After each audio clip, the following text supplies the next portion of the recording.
Welcome to quiet Ember sleep. Soft-spoken tales to slow the day's thoughts and carry you toward peaceful sleep. Tonight, we return to the gaslit streets and quiet rooms of Victorian London to walk once more beside Sherlock Holmes. Before we begin, tell me, if you wish, where in the world you are listening from this evening and what rests most quietly or most heavily upon your mind. I read every note, and it is a curious comfort in its way to imagine each distant listener as a gentle visitor, drawing a chair a little nearer to the fire, content to share a story and a silence together. Settle in, get comfortable, and breathe with me. There is no haste here, no urgent summons, only the slow unwinding of a winter's night. This will be a long, unhurried narrative in the world of Holmes and his faithful chronicler, crafted not for alarm or high drama, but to keep soft company while you rest, to murmur in the background as you drift toward sleep, or to stand quietly at your shoulder as you read, draw, or simply gaze into the middle distance. From here, you are no longer merely a listener, but a quiet guest in the room, seated just out of Holmes's line of gaze, perhaps in the corner near the window, where the draught is slight, but the view of events is clear. You will hear the same clock that I hear, feel the same curious shiver when some small detail, no doubt, that would escape the notice of ordinary men, stirs Holmes from his apparent indolence. A pattern of sound interrupts our reverie. The distant clop of a cab in the street below, the soft sigh of wind along the chimney, the faint crackle as a log in the grate shifts and sends up a brief shower of sparks. Beyond the glass, London is a study in gray and silver, but here the lamplight pools upon the worn carpet and the arm of Holmes's chair. It is a winter night. The fire burns low, casting long, uncertain shadows upon the ceiling. At the window stands a tall, spare figure, his dressing gown cord drawn tight about his waist, his hands clasped behind his back, and his fine, ascetic profile outlined against a pale, frosted pane that refuses to clear, no matter how warm the room may grow. For all that apparent glow, the night beyond our windows held the true dominion, and it pressed its presence against the glass with a patience that was almost sentient. Outside, London lay sealed in frost, the great city muffled beneath a hush of snow that softened even the most habitual clamor into something gentle, something quieter. The streets below were no longer the rattling thoroughfares of daytime, but pale ribbons where the roll of carriage wheels came to us as a soft, irregular murmur, dulled by the snow that had gathered in ruts and hollows, so that each passing vehicle seemed to move under a heavy quilt. From time to time there sounded the distant hollow clop of hooves, slow and careful upon the treacherous paving, and these echoes rose through the coal-laden fog like the pulse of some great slumbering beast. The gas lamps along Baker Street shone not as clear points, but as blurred halos, their light swallowed and exhaled again by the thick brownish vapor that hung in every alley and curled in every shadow. If you settle in, get comfortable, and breathe with me for a moment, you may picture the house itself standing against that winter air, its brickwork darkened by years of smoke, its roofline edged with a fine silver fringe where the frost caught at every tile. The stone steps up to our familiar doorway were worn into shallow hollows by generations of feet, and now those hollows cradled thin crescents of snow, trodden into a granular paste by late callers and restless cabmen. The brass plate beside the bell pull, which by day might catch a modest gleam, was dulled and dimmed, its surface filmed with the minute crystals of our own breath each time a visitor leaned close to read the name. Even with the door firmly closed, A faint draft insinuated itself beneath the threshold, a quiet, persistent thread of cold that wound through the lower hall and crept upward, testing every crack and keyhole. Mrs. Hudson waged her nightly campaign with rolled rugs and folded cloths along the skirting. Yet still that chill found its way, as if the house itself were engaged in a slow, courteous argument with the weather outside. Within 221B, the contrast was at once comforting and, on this particular evening, curiously incomplete. The carpet underfoot was threadbare along the path from hearth to window, but clean and well brushed, its faded pattern bearing witness to many a paced deduction and many a quiet vigil. The mantelpiece above the fire was a familiar clutter of chemical reagents, unanswered correspondence, a violin case, and the odd, inexplicable relic that Holmes retained for reasons known only to himself. Some small detail, no doubt, that would escape the notice of ordinary men. The air held the warm aroma of tobacco and the dry, papery scent of old books, both of them mingling with the richer, faintly metallic breath of coal smoke that rose from the grate and spread in a soft veil beneath the ceiling. The fire itself burned with an almost ostentatious cheerfulness, coals cracking open to reveal hearts of orange and white, their glow painting the underside of Holmes's sharp profile and sending a dance of light along the spines of the medical texts that lined my corner. Yet for all that, there clung at the corners of the window panes a thin film of frost, delicate and obstinate, nature's own etching upon glass, refusing to yield even as the room ought, by rights, to have grown thoroughly warm. Was it my imagination? Or did that frost trace lines too straight, too purposeful, to be entirely accidental? I wrapped my fingers more tightly about my teacup, feeling the porcelain almost painfully hot against skin that the air had rendered cool and dry. And when I rose to replenish the kettle, the faint cloud of my own breath drifted before me as I passed too near the window. The woolen dressing gown about my shoulders, though reassuring in its weight, seemed to admit a sly thread of cold along the seams, as though the very fabric were being tested. In the quiet, beneath the soft-spoken tales to slow the day's thoughts that my mind idly composed for some future chronicle, a question grew. How could a room so evidently tended, so apparently secure, refuse to be warm? Holmes shifted only a fraction, his gaze fixed upon the stubborn frost. When he spoke at last, his voice was low, almost meditative. "You observe the temperature, Watson," he said. "But have you observed its intention?" I confess that his remark, with its odd suggestion of purpose and so impersonal a thing as temperature, caused me to lay aside my journal altogether and study him instead.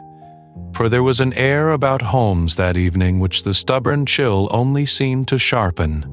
He stood at the window in his customary attitude, a motionless silhouette against the frosted glass, his long arms clasped behind his back, his head a little bent, the lean profile cut clean and still as if carved from shadow, while he surveyed the indistinct street below.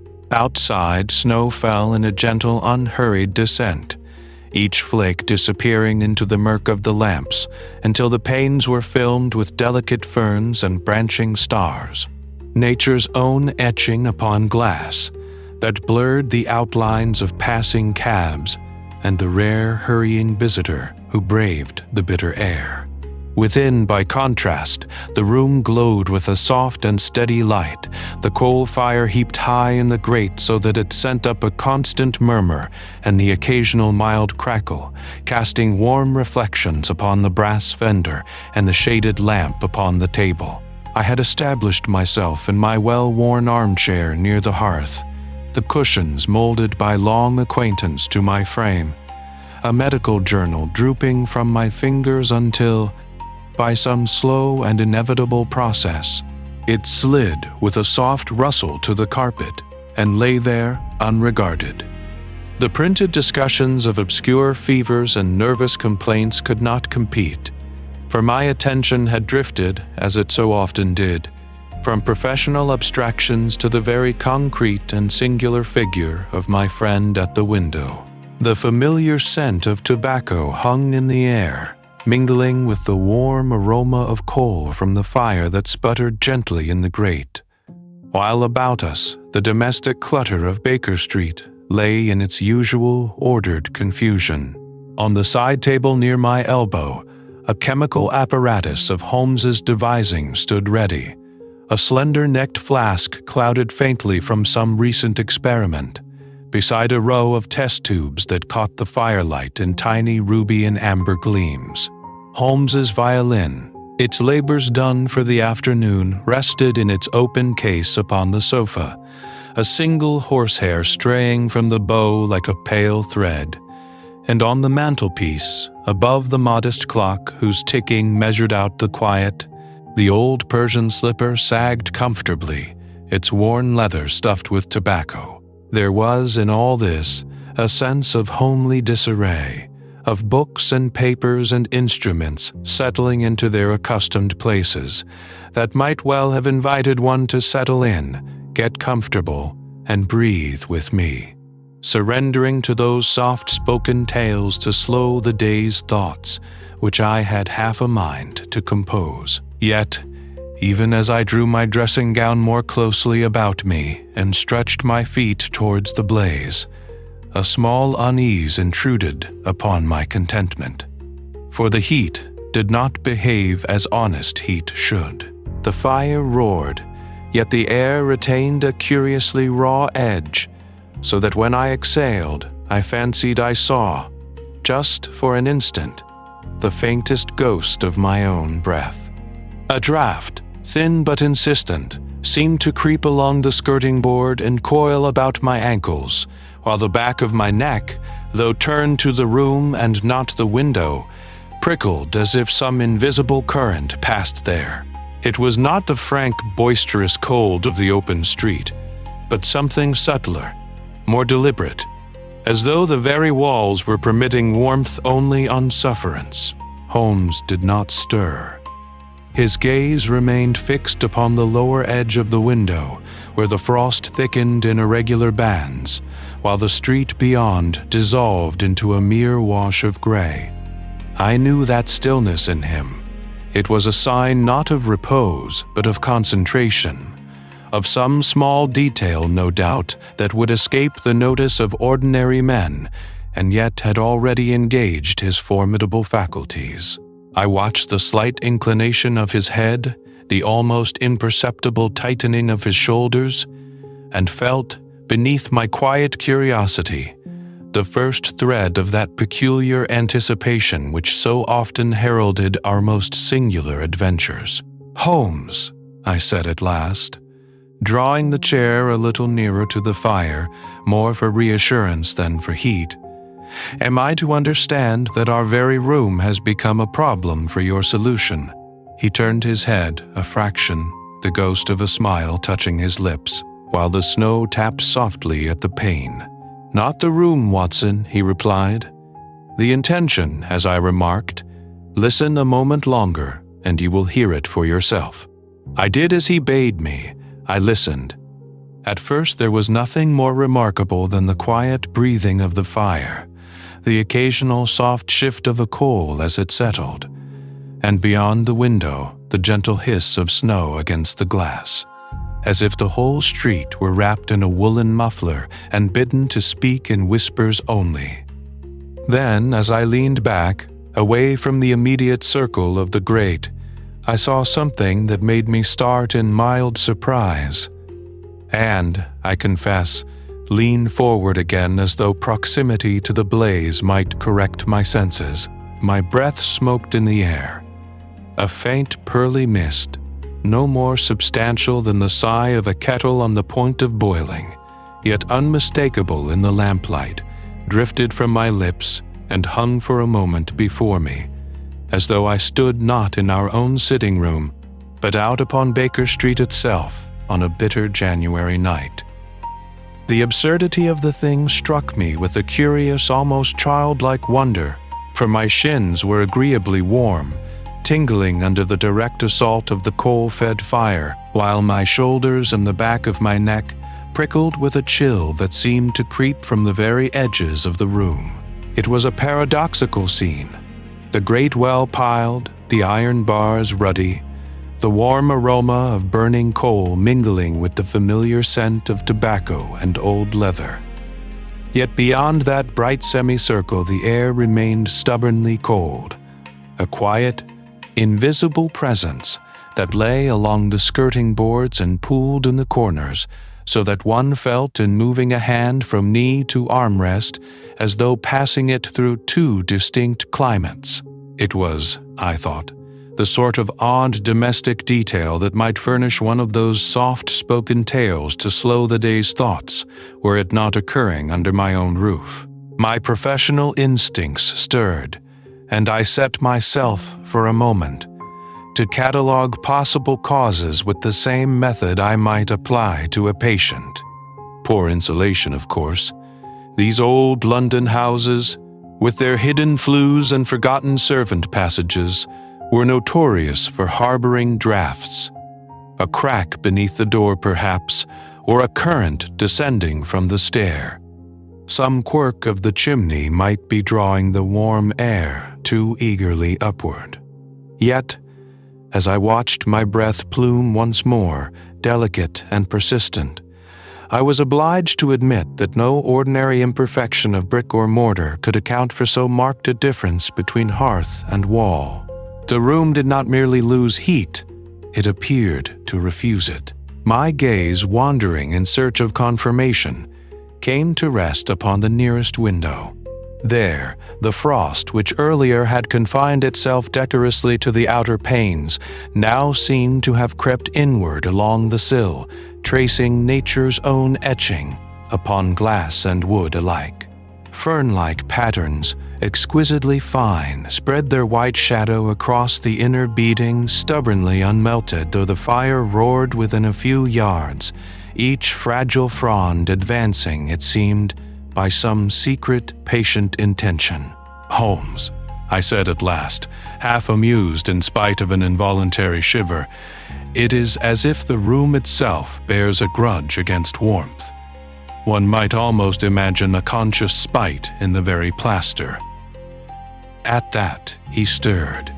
Very slowly he turned from the window, his gaze sharpening, the languor of the past hour falling from him like a discarded cloak. "You perceive it then, Watson?" he murmured. "Good. For if the room resents warmth, it is because someone has taught it to do so." He lifted a hand, indicating a particular corner where the shadows lay deepest, and in that moment a sound, faint yet distinct, reached us from within the frozen silence of the wall. For a moment we both stood quite still, listening to the quiet wall as one might listen to a sleeping creature, half expecting it to stir, while the soft hiss of snow against the window and the distant murmur of the street went on unchanged. It was I who broke the silence. "Holmes," I began, drawing my dressing gown more closely about me, for the air retained that strange, resentful chill. "This persistent cold, surely there must be some hidden flue, some crack to the outer frost. Or do you truly conceive that the room has been taught, as you say?" Holmes did not at once reply. His gaze remained fixed upon the dim corner where shadow pressed most thickly, his long fingers steepled, his posture as relaxed as if he sat before a warm June fire, instead of this reluctant blaze that gave more light than comfort.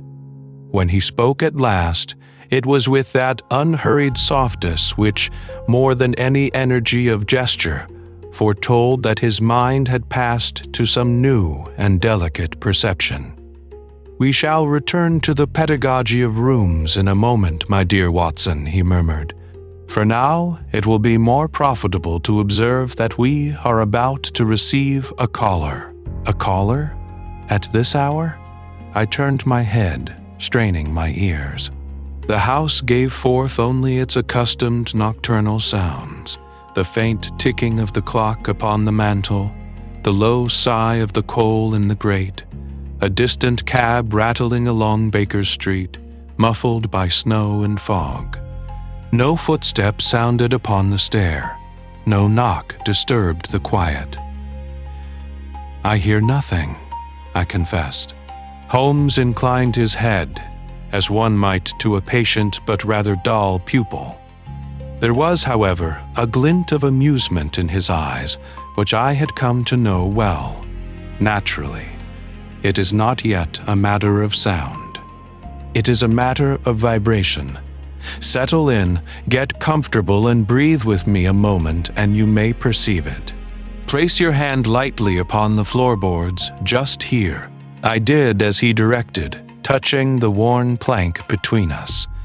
The wood felt cool beneath my fingers, with that faint, ingrained smoothness that speaks of long habitation. For an instant there was nothing, then so slight that I might have taken it for the stirring of my own pulse. A tremor ran through the board, as if some distant weight had shifted upon the bones of the house. At that precise moment, the fire gave a sharp report, a coal bursting with a soft crack that sent a tiny shower of sparks skittering over the hearthrug. Almost mechanically, still listening, I brushed them away with the back of my hand, crushing each glowing point before it could bite into the fabric, while the familiar warm aroma of singed wool rose briefly and was gone. "You observe," Holmes continued as calmly as though we discussed the weather, "that the vibration is intermittent and accompanied by no corresponding creak within these immediate boards. Therefore, it is transmitted, not generated here.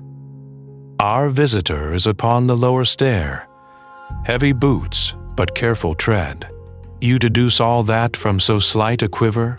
I asked, not without a certain fond exasperation.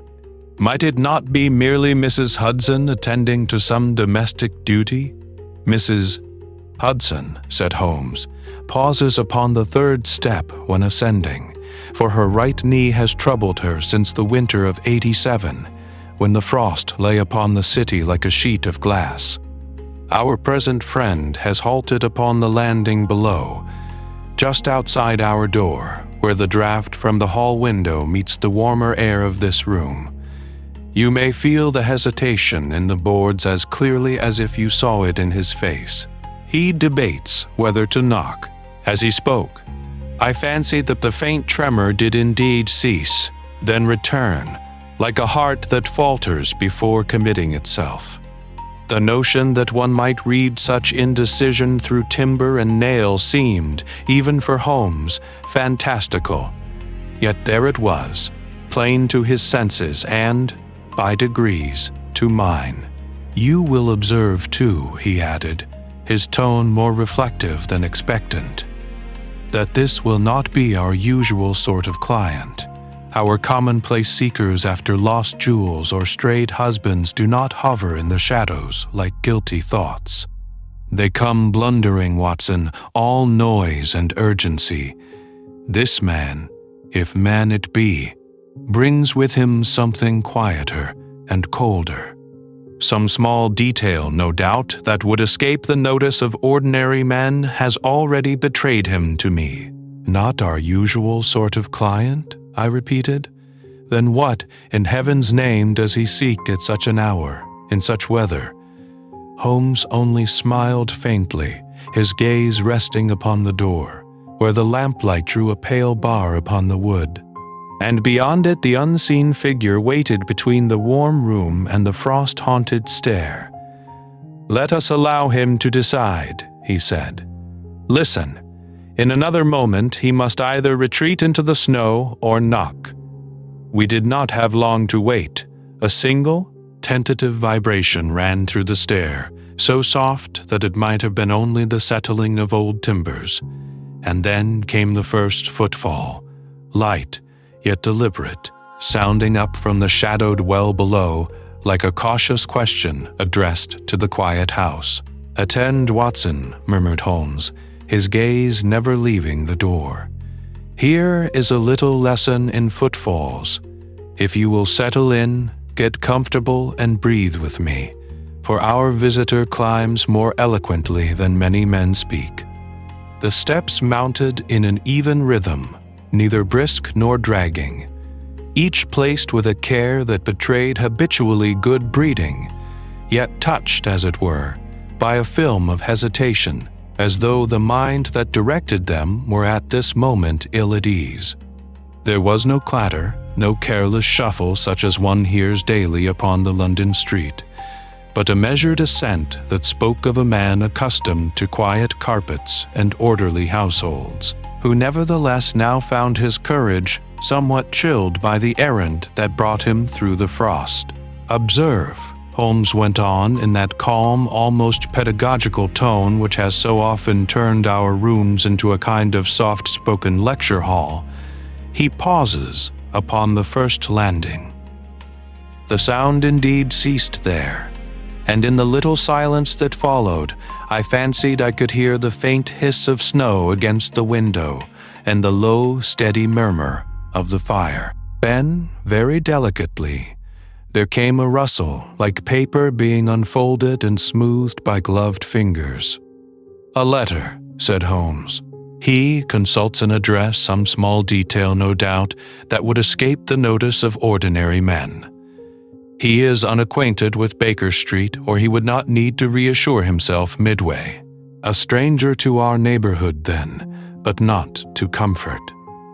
You notice there is no stamp of boots, stiffened by long tramping through the cold, no weary stumble of the habitual wayfarer.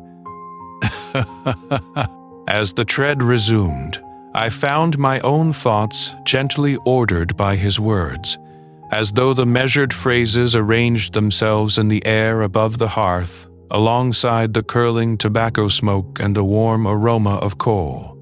It is one of Holmes's lesser-known gifts that his explanations, even when they touch upon the gravest matters, have the effect of soft-spoken tales to slow the day's thoughts, so that the mind is engaged yet oddly soothed. "His weight, Watson," Holmes continued, "is not inconsiderable, yet he does not come down upon his heel like a laborer whose muscles are hardened by the lifting of loads. The step is firm, but not springy. There is a certain fatigue in it, a middle-aged weariness, the gait of a professional man who has spent more years at a desk than in the open air. A clerk of standing, perhaps, or a solicitor rather than an artisan. His eye to escape, I could not forbear a smile, for there was something almost tender in the way he traced this unseen figure from the barest impressions, as a naturalist might reconstruct an entire creature from its track in fresh snow, or from nature's own etching upon glass where frost has recorded the passage of unseen currents. And mark you," he added, as the final few steps brought the presence to our very threshold, "there is no desperate haste in that climb, no wild irregularity of one pursued by the law or driven by violent passion. This is not the foot of a man who comes to confess a crime of blood, nor of one who has been robbed of his fortune in some midnight outrage. No, Watson, our visitor carries another kind of burden." His voice dropped, and the last words seemed to rest upon the air like a thin veil of mist upon a cold pane. "We shall hear of a disturbance of comfort rather than of conscience," said he quietly. "Some domestic arrangement has gone awry, some room, some household peace that refuses to stay warm. It is the colder tragedies, my dear fellow, that so often knock in this fashion." Even as he spoke, there came at last the soft, decisive rap upon our door, 3 gentle strokes that seemed to bridge the narrow space between the frost-haunted stair and the circle of light in which we sat, and I felt, more than thought, that the true chill of the night was about to step inside.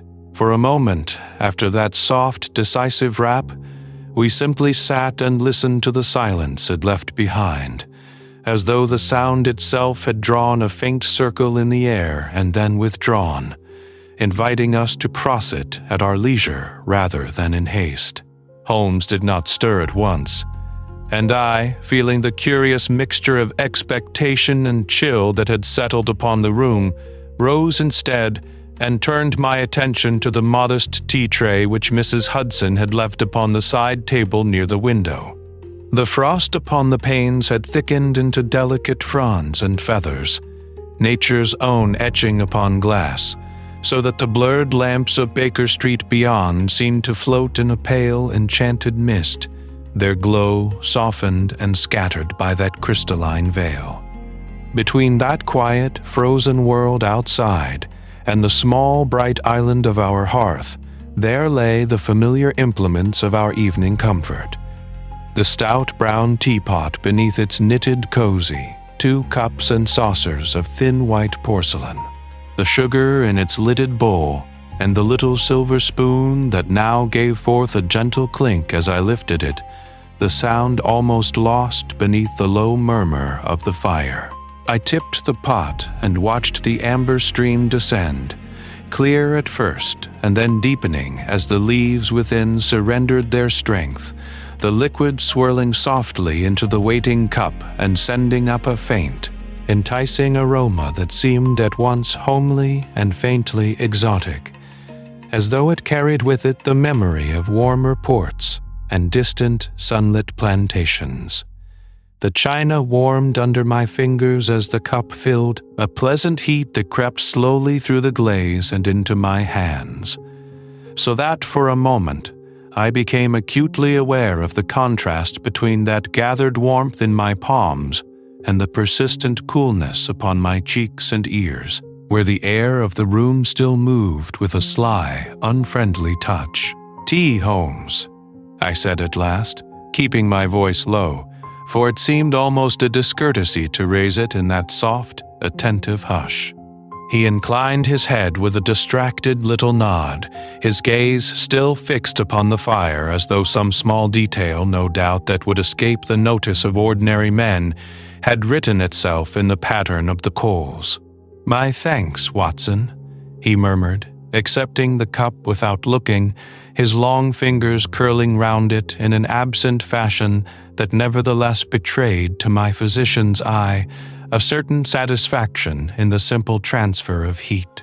I poured my own portion and brought it to my lips, feeling the rising steam curl against my face like a miniature fragrant fog, far more benign than the coal-laden vapors that so often rolled along our London streets in winter.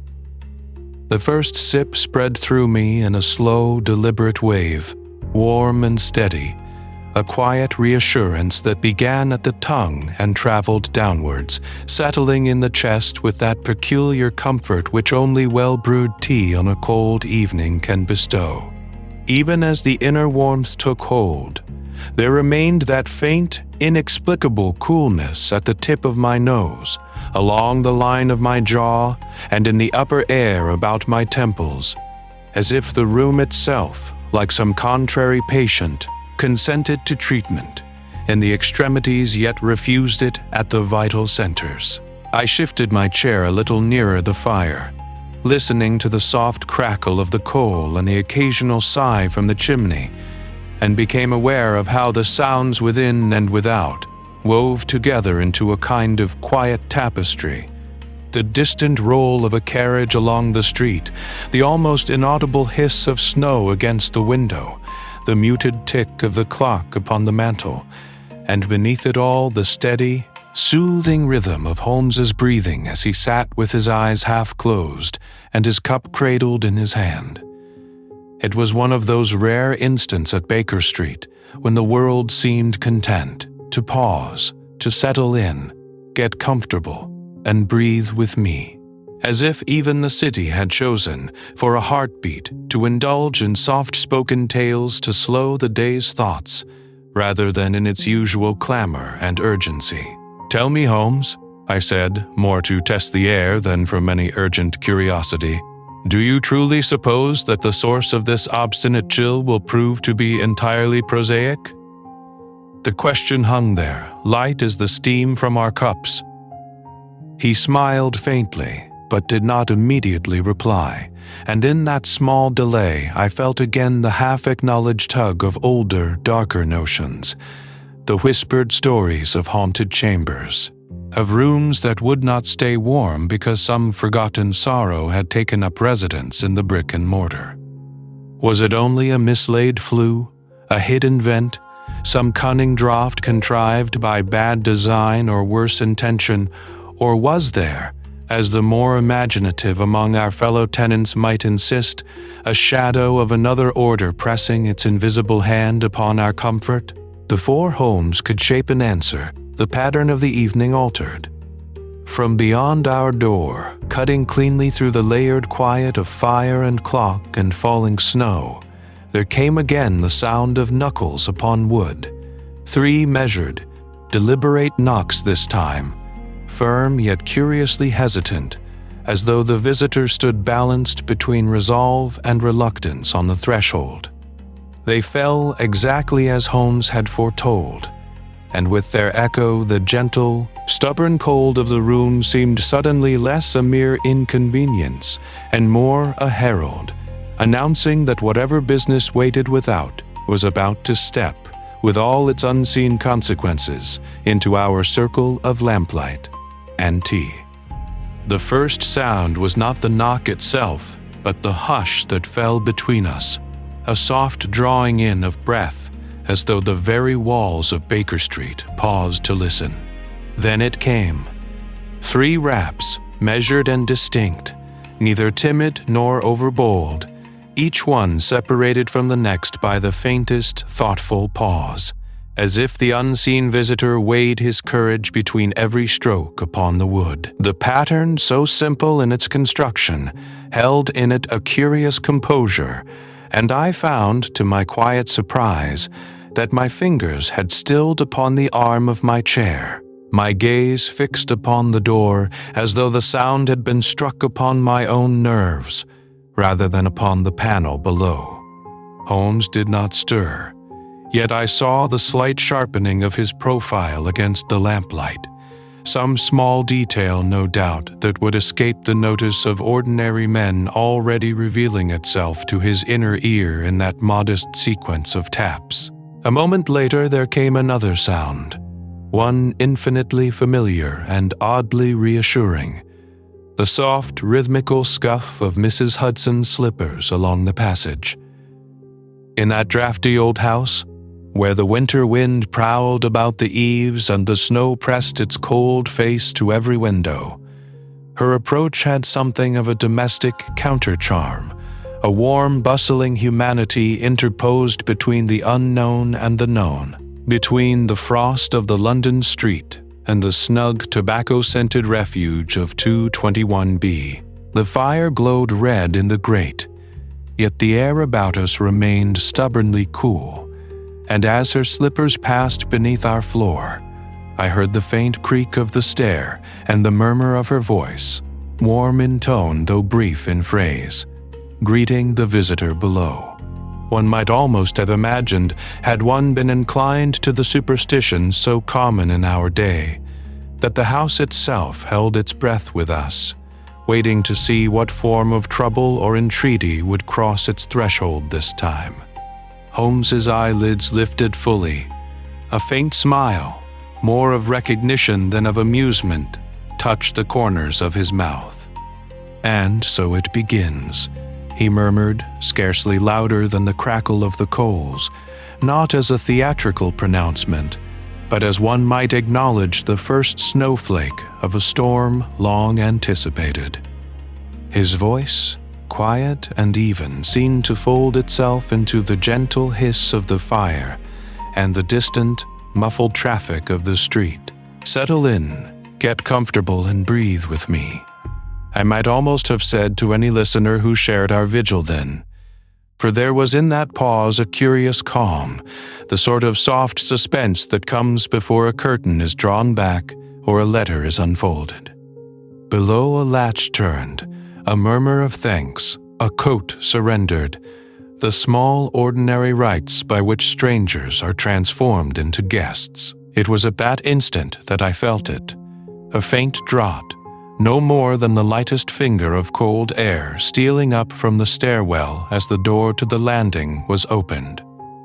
It moved across the floor in an invisible wave, stirred the fringe of the hearthrug, and touched my ankles with an intimacy that made me start, sending a fresh shiver through a room already kissed by an unseasonable chill.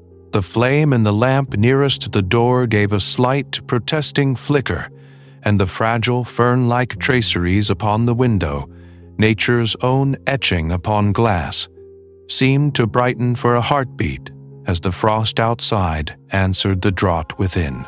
"You feel it, Watson?" Holmes asked, not turning his head. "Indeed," I replied. "Our unwelcome cold grows bolder." "Not unwelcome," he said softly. "Merely premature." The boards in the passage outside our sitting room gave a gentle complaint, followed by the small, dutiful knock that heralded Mrs. Bissett Hudson's hand upon our own door. "A visitor for you, gentlemen," came her muffled announcement, comforting in its very ordinariness. The latch turned. The door swung inward with its accustomed sigh. A figure stood upon the threshold, outlined against the dimmer starlight, hat in hand, shoulders faintly haloed by the gray suggestion of the wintry fog behind. For a heartbeat the features remained in shadow, the face no more than a quiet arrangement of darkness and pale, the posture tense yet controlled, as though the entire story pressed forward, waiting only for the next breath, the next step, to reveal itself. He stepped forward at last, and the shadow fell away from his features as one might draw back a curtain from a window, revealing not the villain or grand personage I had half expected, but a man of that quiet, respectable class upon which so much of London's machinery depends. His coat was of good cloth, though a trifle shiny at the seams, his cuffs carefully brushed, his collar starched, yet the skin above it was drawn and faintly lined, as of one who has spent too many nights in uneasy vigil rather than in honest sleep. He removed his hat with a gloved hand that trembled, not dramatically, but with a small betraying quiver that caught my medical gaze at once, and as Mrs. Hudson closed the door upon the stair's gray light, he blinked as though the comparative warmth and the soft glow of our fire were almost an affront. The tips of his ears showed a raw, reddened hue against the pallor of his cheeks, and when he stripped off his gloves at Holmes's gentle gesture, I noted with a professional pang the faint bluish tinge about the nails, as if the frost of the street had sunk deeper than was comfortable, and perhaps deeper than was entirely natural for so short a walk.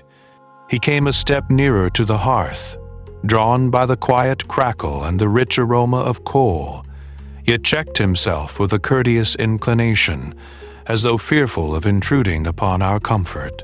"Pray, sir, come closer," I said, for I could see how instinctively his body angled toward the blaze, how his shoulders, beneath that carefully brushed coat, seemed to yearn toward the promise of heat, even as his manner remained constrained.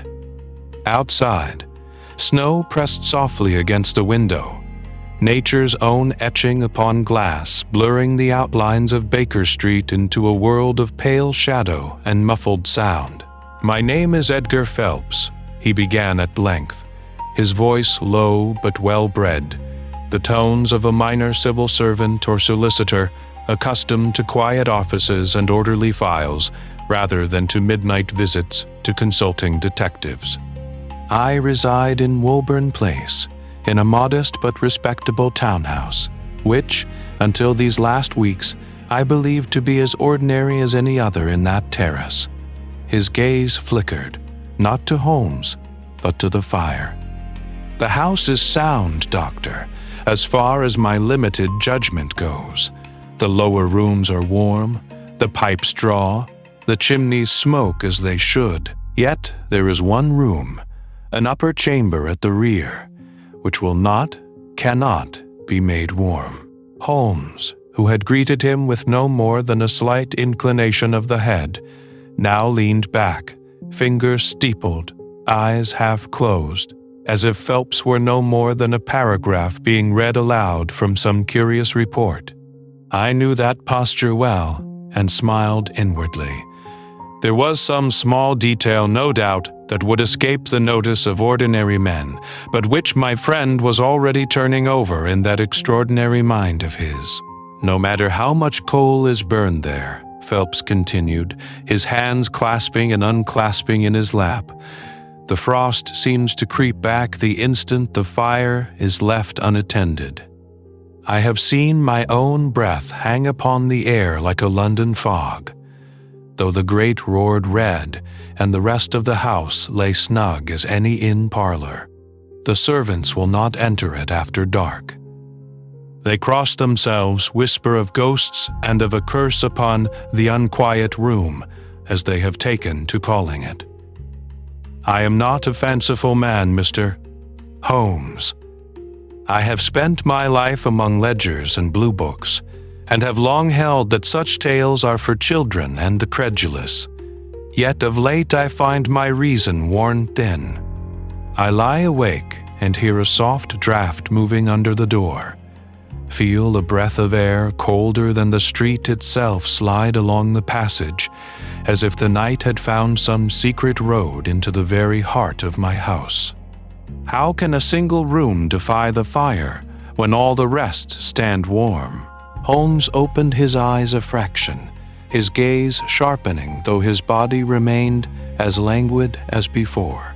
"You interest me exceedingly, Mr. Bias, Phelps," he said in that quiet, even tone which, to those who knew him, signaled the first stirrings of genuine engagement.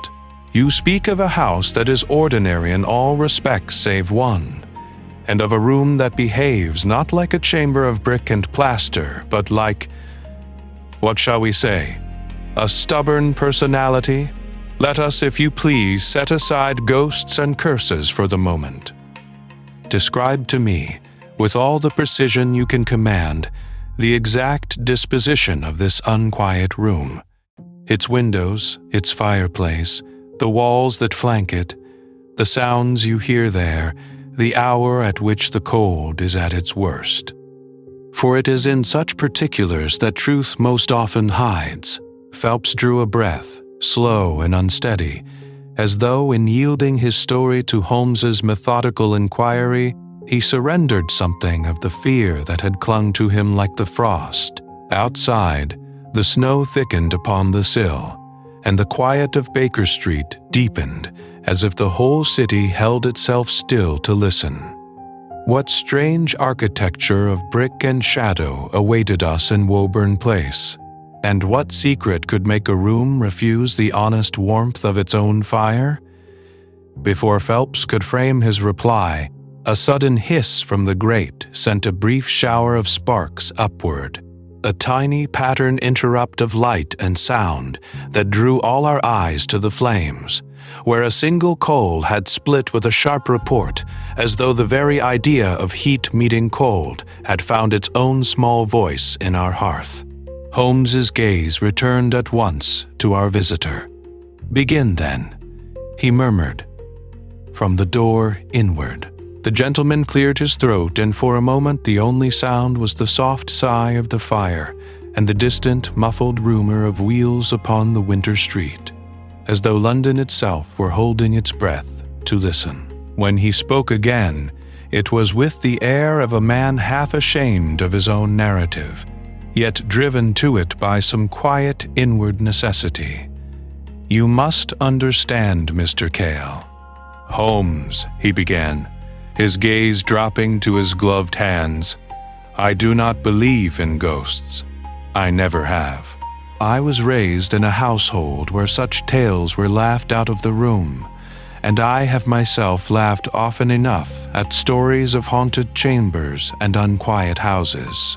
He hesitated, then added more softly, And yet, when I cross the threshold of that room, I feel unwelcome, as though something in the very walls resents my presence and watches without eyes.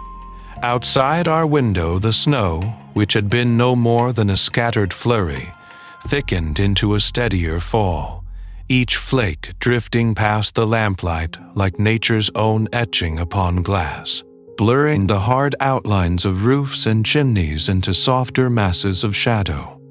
The familiar warm aroma of coal and tobacco enfolded us, yet his words brought with them a faint suggestion of chill, as if that inhospitable chamber had sent a draught across the miles to brush our cheeks. I felt, not for the first time, that these were soft-spoken tales to slow the day's thoughts, and yet they touched upon those deeper currents of fear and fancy that run beneath even the most rational mind. In those days, London was full of such whispers. One could scarcely open a newspaper without finding some account of table rapping in Bloomsbury, of a medium in Kensington who summoned pale hands from the dark, or of a respectable house in Bayswater, rendered unlettable by rumors of a lady in grey who walked the upper corridor.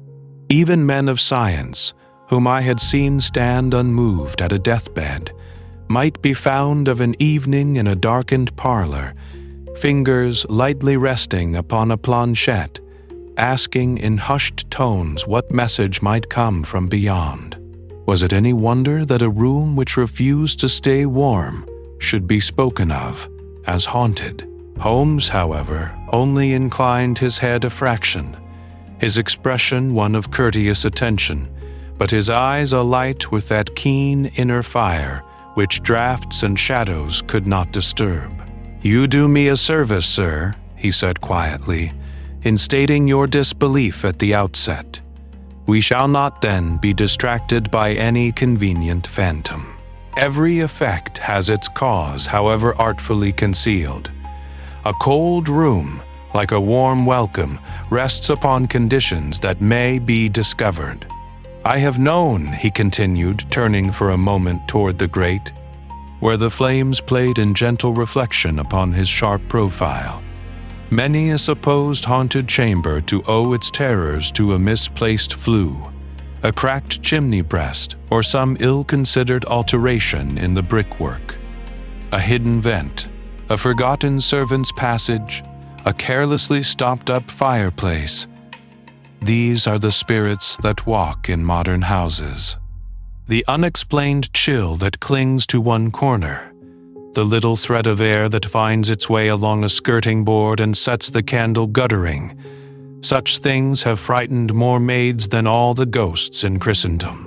I recalled as he spoke certain townhouses of my acquaintance, tall, narrow dwellings with handsome fronts to the street and a warren of staircases and back passages within, where hot water pipes rattled in their casings, and early radiators gave out more noise than heat. In such places, a single misjudged alteration, a bricked-up arch here or a boarded-over door there, might turn one room into a trap for damp and another into a funnel for the east wind. How easily might a patch of frost upon the inner wall be taken for a spectral touch, when it was no more than the winter night making its quiet assault through human error. Holmes drew his chair a little nearer to the fire, not as one who seeks warmth, but as a man settling to a task that requires patience and precision. "Let us be exact," he murmured. "You will oblige me, sir, by describing in the greatest possible detail the architecture of your house, and in particular this refractory room. From the street door inward, from floor to ceiling, from window to hearth, omit nothing, however trivial it may appear. There is some small detail, no doubt, that would escape the notice of ordinary men, but which, if properly presented, will permit us to trace your unwelcome chill to its very source. And as you do so, be so good as to tell us also the precise sensations you experience there. The first moment the warmth seems to fail you, the way the air moves upon your skin, the sounds, the shadows. We shall see then," he added, his voice as calm as the falling snow beyond the pane, "whether your room objects to company or merely to its construction." Our visitor drew a slow breath, as though steadying himself against the very memory of that reluctant chamber, and then began to describe the house. It was, he told us, one of those narrow, upright constructions which stand in quiet terraces off the main street, their brick fronts stained by coal smoke and winter fog, their tall windows looking down with a somewhat pinched gaze upon the passing world below. As he spoke, the soft hiss of the fire and the muffled sounds of the snowbound street beyond our own window seemed to fall away, replaced in my imagination by the creak of unfamiliar staircases and the faint aroma of damp plaster and old coal dust. There was a basement kitchen sunk half below the level of the pavement, with a flagged floor that kept the servants' feet in a state of permanent chill, and from this there rose at the rear a narrow servants' staircase, twisting up like a shadowy spine through the house to the attics above. "The principal staircase, then, is at the front?" Holmes interposed quietly, his pencil already in motion upon a scrap of paper he had drawn toward him. "And the kitchen chimney, does it rise in the same vertical plane as the parlor grate, or is it thrown back toward the yard?" Our client frowned and thought, describing the position of the great kitchen range beneath a small, grimy window that looked into a well of brick.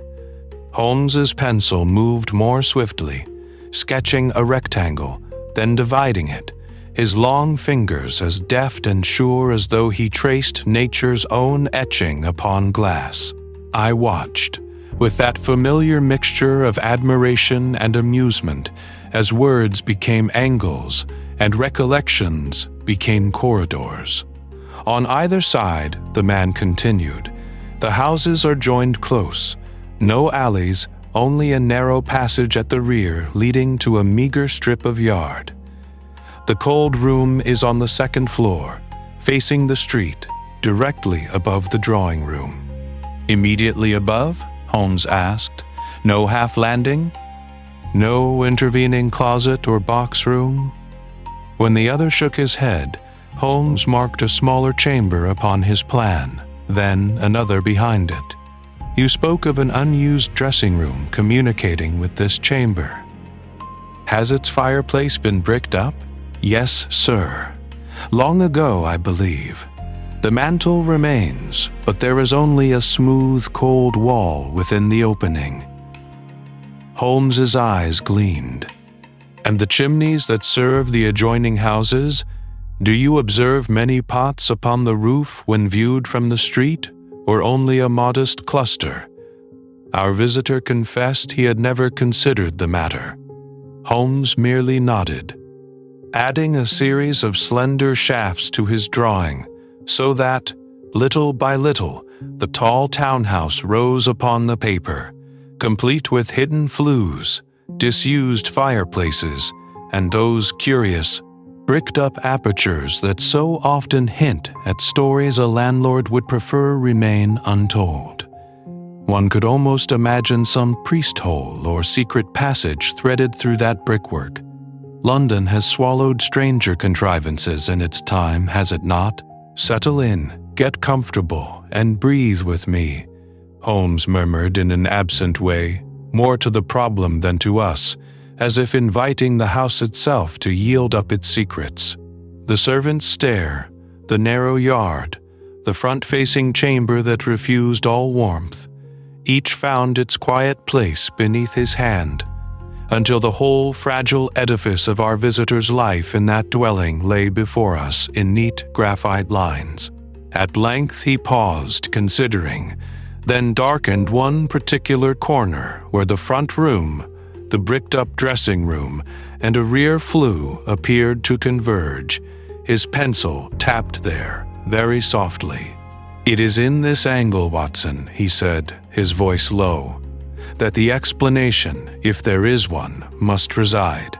There is some small detail, no doubt, that would escape the notice of ordinary men. And you already suspect it? I ventured. Holmes smiled, the shadows from our own fire playing gently across his features. I suspect enough, he replied, to make tomorrow's visit exceedingly instructive. If, that is, the house permits us to come close to what it has chosen so carefully to conceal. Holmes's remark lingered in the quiet of our sitting room like a faint echo, and for a moment the only sound was the soft hiss of snow against the window, as though Baker Street itself were listening.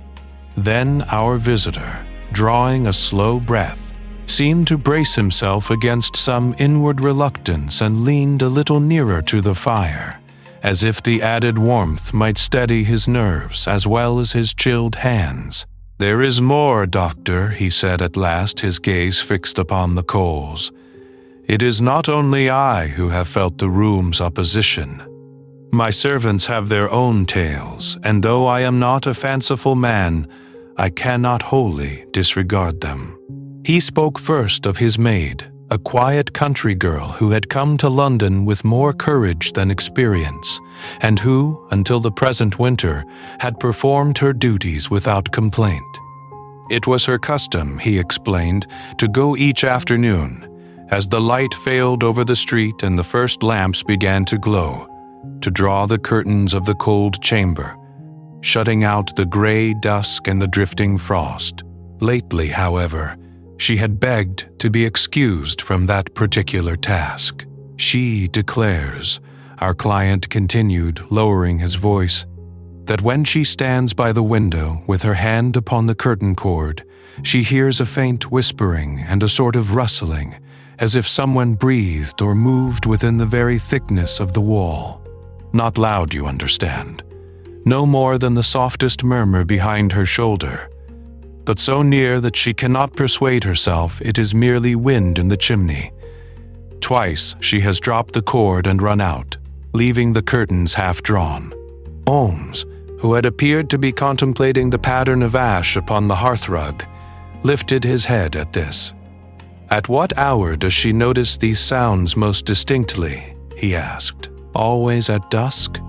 Or have they troubled her later in the evening as well?" "Only at that turning of the light," the gentleman replied. "Never by full day, and never, so far as she will confess, after the candles are lit." "And the wall in question," Holmes pursued, "does it adjoin another house, or does it give upon the open air?" "It is a party wall, sir. The neighboring house is of the same date and aspect as my own. Yet the family there is quiet, and I cannot imagine that ordinary conversation would so penetrate the brick." Holmes's eyes grew thoughtful, and I recognized in his expression that there was some small detail, no doubt, that would escape the notice of ordinary men, but which had already begun to arrange itself within his singular mind. Our visitor went on, speaking now of the window itself. "On the coldest mornings," he said, "when the rest of the house showed only a light rime at the corners of the panes, this chamber would be veiled in a dense, intricate frost, nature's own etching upon glass, spreading from sill to lintel in branching lines and looping curves. The maid had taken to studying these patterns with a kind of frightened fascination, for as she insisted with tears in her eyes, they formed shapes that were almost like writing, as though some invisible hand traced characters upon the inner surface of the glass. Each night, our client murmured, she swears the design is altered. Yesterday it was as if there were slanting strokes, like foreign letters. The day before she thought she saw an arrow. She is a sensible girl, yet the notion has so unsettled her that she will not go into the room alone. Can mere frost so discompose a person? Doctor, I offered some soothing commonplace about overtaxed nerves and the play of shadow and imagination upon a weary mind, for these soft-spoken tales to slow the day's thoughts are familiar enough to any medical man in winter. But I confess that even I felt a slight tightening at the nape as I pictured those shifting, silent symbols, nor was the maid the only one affected. A footman, a stout young fellow who had laughed at the rumors of whispering walls, had consented some weeks past to sleep in the chamber that he might prove to the household that there was nothing to fear. A good fire was laid, the grate piled high with coal that sent up a cheerful aroma of warmth and comfort, and he retired with extra blankets and no little bravado. In the morning, however, he came down pale and shaking, his limbs so numb that he stumbled on the stair, and his breath still smoking in the air as though he had just stepped from the street. As he declared, said our client, that though the fire burned bright all night, he could not get warm. It was as if the bed itself exhaled cold. He woke again and again, with his hands and feet without feeling, and once he could have sworn that the mattress trembled under him, like a living thing striving to draw away. I might have dismissed it as a dream had I not seen the frost upon the inside of the window, thick as lace, though the embers still glowed in the grate. Holmes steepled his fingers. Did he hear the whispering as well? No, Mr. Holmes, only a curious intermittent rustle, as of paper being moved somewhere beyond the skirting board. But he will not enter the room again, even by day. Outside, a distant carriage rattled along the snowy street. Its wheels muffled its presence no more than a passing shadow against the quiet of the evening. Within, our own fire burned steadily, its circle of warmth a gentle contrast to the picture our visitor had drawn, and I found myself, almost unconsciously, settling a little deeper into my chair, as if to assure myself of the solidity of the floor beneath my feet. Since then, the gentleman continued, I have done what I could to restore order. I have laughed at their fears, offered extra wages, even sat in the room myself for an hour with a book to set them an example. Yet the cold is so intense, the atmosphere so curiously resisting, that I confess I did not stay long. At last I have taken to locking the door and avoiding the place altogether. He hesitated, his fingers tightening upon the arm of the chair. And yet, for all my reluctance, I cannot shake the sense that something within those walls is pressing to be found. It is as though each time I pass along the corridor at night, the key in my pocket grows heavier. Tell me, Mr. Holmes, when a room refuses to be forgotten, is it the house that remembers, or the man? Holmes did not answer at once. His gaze had gone distant, fixed upon some invisible point beyond the dancing coals, and I knew from long acquaintance that the true investigation had already begun, not in the frozen chamber of our client's house, but here, in the warm shadows of Baker Street, where a whisper in the walls was already becoming, in his mind, the outline of a hidden design. For the first time that evening, I felt a slight chill that had nothing to do with the weather, and found myself wondering, with a curiosity that would not be stilled, what we should discover when at last we stepped across the threshold of the room that refused to stay warm. So settle in, get comfortable, and breathe with me, for the house had offered us its first quiet secrets. And the next revelation, I suspected, would not be content to remain behind the plaster and brick. Holmes did not at once spring to his feet or demand his hat, as some of the more embroidered newspaper accounts would have him do. Instead, he leaned a little closer to the fire, extending his long hands to the glow, and allowed his gaze to rest upon the quiet dance of the coals, as though the mystery of the room that refused to stay warm might already be written there in miniature.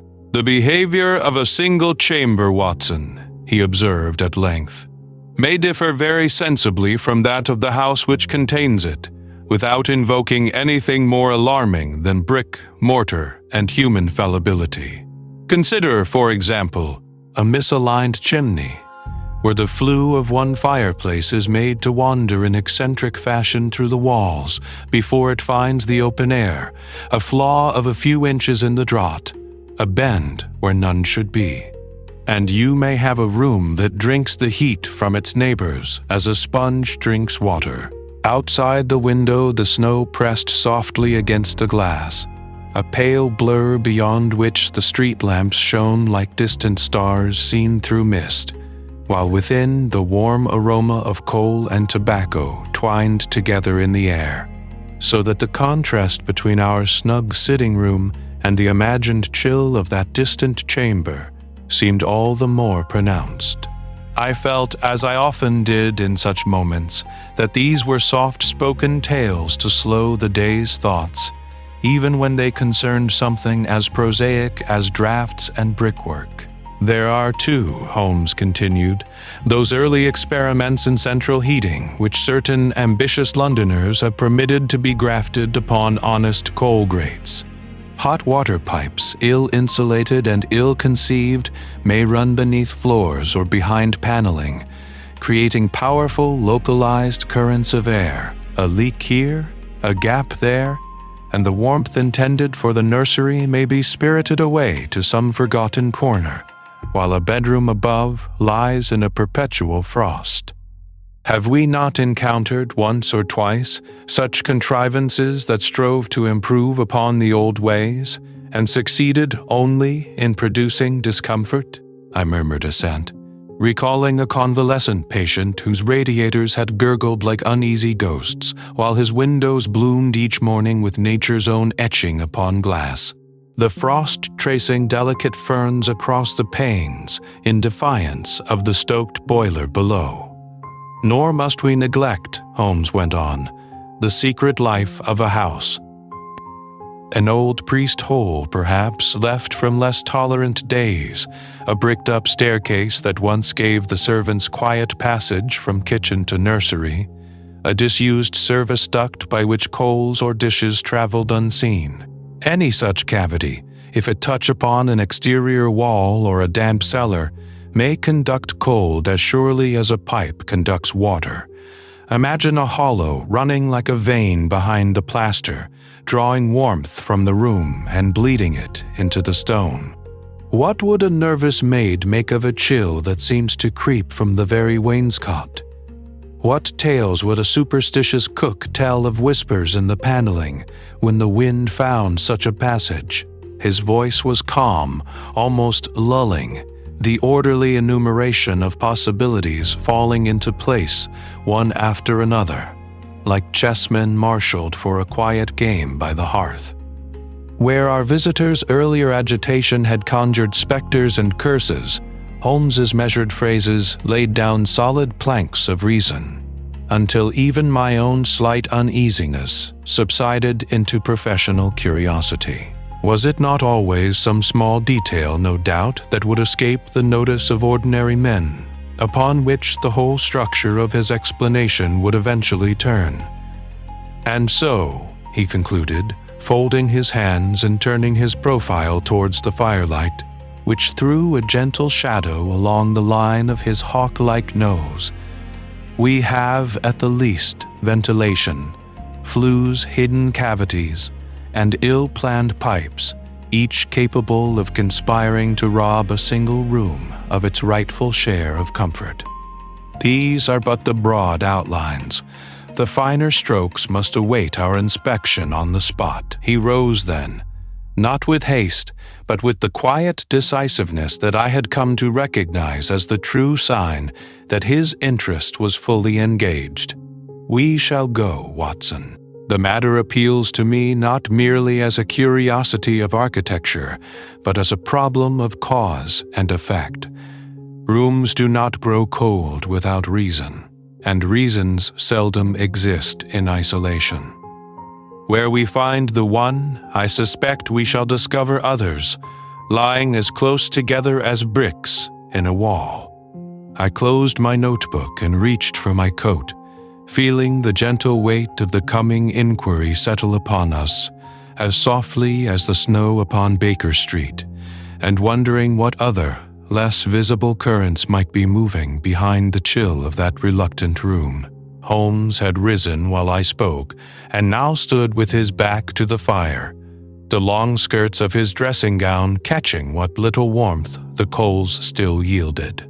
His gaze turned not to me, but to some point beyond the frosted window, where Baker Street dozed beneath its veil of snow. "We will not go to them tonight, Watson," he said at length, in that quiet, decisive tone which admitted of no appeal. "The house, the room, the chimneys, the very lie of the neighboring roofs must be read in clear daylight. Brickwork, like handwriting, confesses its secrets more freely when seen in the full, impartial sun." He moved one hand in a small, dismissive gesture. "At 9 o'clock tomorrow morning I shall present myself at their door, and we shall see what tale their mortar and flues have to tell." Our client, who had half risen at these words, now stood fully, his shoulders no longer bunched beneath the weight of solitary anxiety, but lowered, if only by a finger's breadth, under the shared burden of our engagement. There came into his face that mingled weariness and relief I have seen so often in Holmes's visitors, as though the mere act of placing a problem upon that singular mind were itself a species of rest. He thanked us with a soft, rather broken earnestness, and when Mrs. Hudson had been summoned to show him out, I heard upon the stair the fading echo of his tread, lightened, I fancied, by hope. A moment later the front door closed below with a dull, cushioned sound, and yet, as if in answer, a faint current of cold seemed to thread its way up the house, stealing under the parlor door and across the carpet, so that I could almost have believed our departing guest had left a trace of his unwelcome chill behind him, like nature's own etching upon glass, lingering after a breath. Holmes said nothing at first. The fire had burned low, a red eye in the grate rather than a cheerful blaze, and the room, despite the lateness of the hour and the supposed snugness of our quarters, was touched by a quiet, inexplicable coolness, as though some draught moved in the shadows beyond our immediate circle of light. I stooped to take up the scuttle, the soft rasp of coal against iron sounding loud in the hush, and added a fresh shovelful to the grate, watching the sparks leap and twist before settling into a more determined glow. Behind me came the familiar, almost ritual sounds of Holmes at his ease, the click of the matchbox, the brief, sulphurous flare, the drawing of tobacco's warm aroma into the bowl of his pipe, followed by that first, thoughtful exhalation which seemed to carry his mind deeper into its own recesses.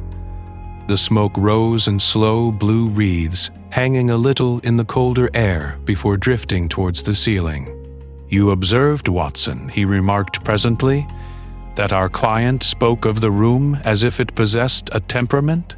"I did," I answered, settling once more into my chair and stretching my feet towards the reviving fire. "He all but suggested that it resented warmth." Holmes smiled, a slight upward curve of the lips that was gone almost as soon as it appeared. "The late Victorians, my dear fellow, are ever torn between the ghost and the draught. A concealed vent, a misaligned chimney, a blocked flue. These are the true spirits that haunt our townhouses. Yet, mark you, there is a psychology to such matters. A man who believes his room hostile will feel the cold more keenly than his neighbor in a veritable ice house. We must consider both bricks and nerves together. The one without the other is but half a diagnosis." "Then you admit the case has its peculiarities?" I ventured. He took the pipe from his lips and regarded the dim coals.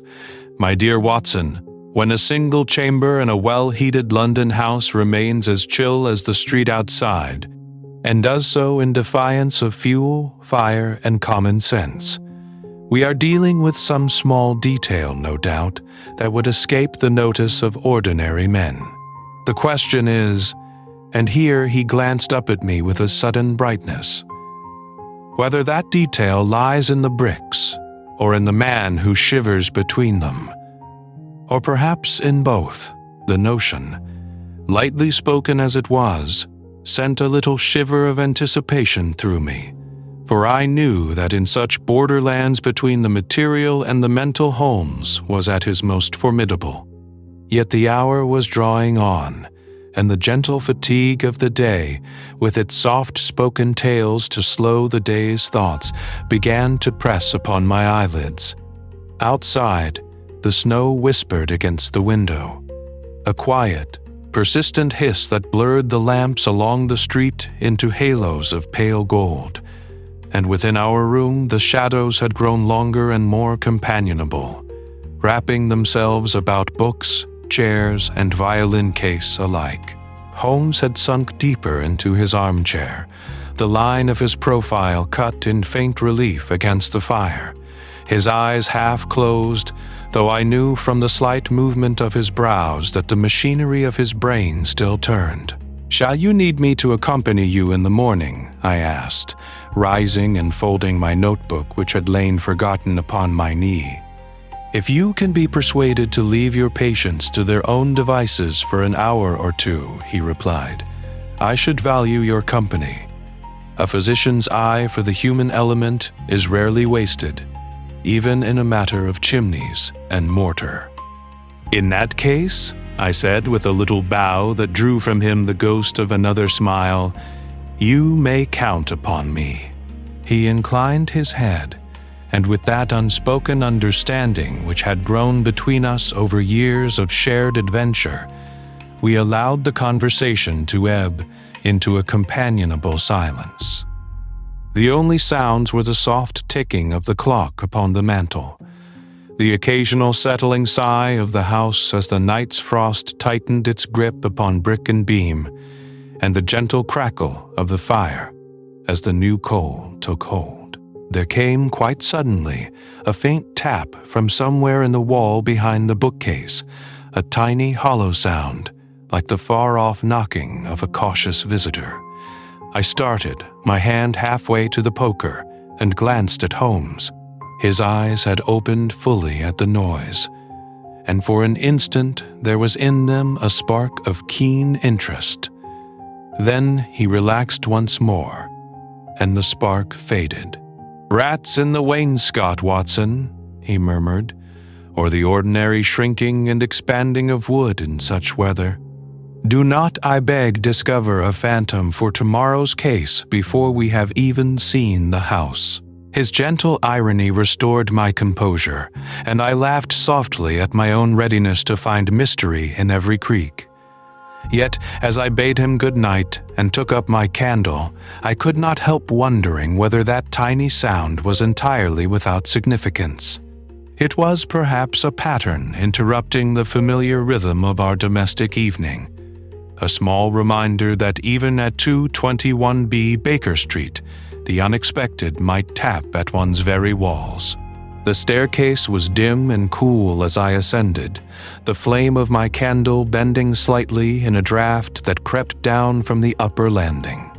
I passed the closed door of Holmes's bedroom with its characteristic austerity, and came at last to my own more modest chamber, where the bed was turned down and a hot water bottle nestled beneath the counterpane, placed there, no doubt, by Mrs. Hudson's thoughtful hand. I set the candle upon the little table by the window and drew the curtains aside for a moment. The panes were touched at the corners with the beginnings of frost, tiny feathery fronds that promised, by morning, to become nature's own etching upon glass. Yet the room itself held a gentle, even warmth, the air neither close nor chill. The distant murmur of the street reached me only as a soft, indistinct hum, and somewhere a carriage rattled briefly over the cobbles before fading into silence. As I undressed, folding my clothes over the back of a chair and slipping between the sheets, I found myself listening, almost in spite of myself, for any sign that my own room might harbor some secret resentment of comfort, some hidden aversion to the presence of heat. Yet the hot water bottle radiated a steady, homely glow, and the blanket settled about me with a reassuring weight that spoke of long familiarity rather than any Gothic caprice. Lying there, watching the candle's flame dwindle and gutter before I pinched it out, I reflected that, for all the ordinary creaks and sighs of the old house, the occasional pop from the cooling pipes, the soft shift of the timbers as the frost outside tightened and relaxed its hold, my chamber seemed content to accept the gift of warmth without protest. It neither shivered nor sulked. It merely was. And in that unremarkable acquiescence, there was a comfort I had not fully appreciated until confronted with the notion of a room that refused such kindness. Settle in, get comfortable, and breathe with me, I might have said to some anxious patient urging him towards rest. And as my thoughts drifted towards the morrow's investigation with its promised inspection of chimneys, skirting boards, and soot-stained bricks, I found myself offering the same inward counsel to my own mind. There would be time enough, with Holmes at my side, to disentangle the physical from the psychological, the draft from the dread, the frost upon the wallpaper from the chill in a man's heart. With that gentle assurance, and the faint, pleasant aroma of coal smoke still clinging to my hair and clothes, I allowed my eyes to close. The house around me settled into its nocturnal peace.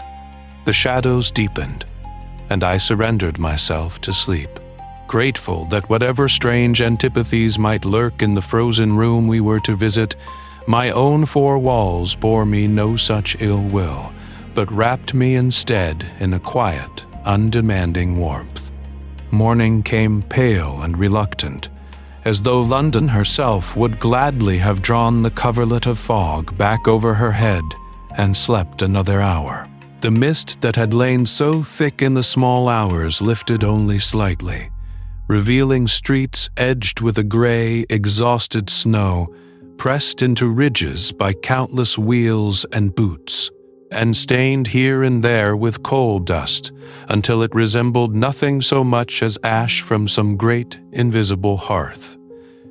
The air had that familiar winter density, a soft yet insistent presence against the skin, thick with the mingled aroma of coal smoke, horse, and damp wool, so that each breath seemed to carry with it a whole history of London mornings, of hansoms and omnibuses, of clerks and shop girls and solitary visitors hurrying along the street. Holmes and I took our places in a hansom cab summoned from the rank at the corner, its black lacquer dulled by frost, its leather interior cold to the touch, so that my gloved hand drew back instinctively before I settled myself upon the narrow seat. The driver clucked to his horse. There was a small lurch, a jingle of harness, and we were away, the rattle of wheels upon the frozen ruts forming a quiet accompaniment beneath our low-voiced conversation. Drifting in faint clouds between us and the small glass window at our knees, upon which the frost had arranged itself into delicate ferns and feathers, nature's own etching upon glass, quivering with each unevenness of the road.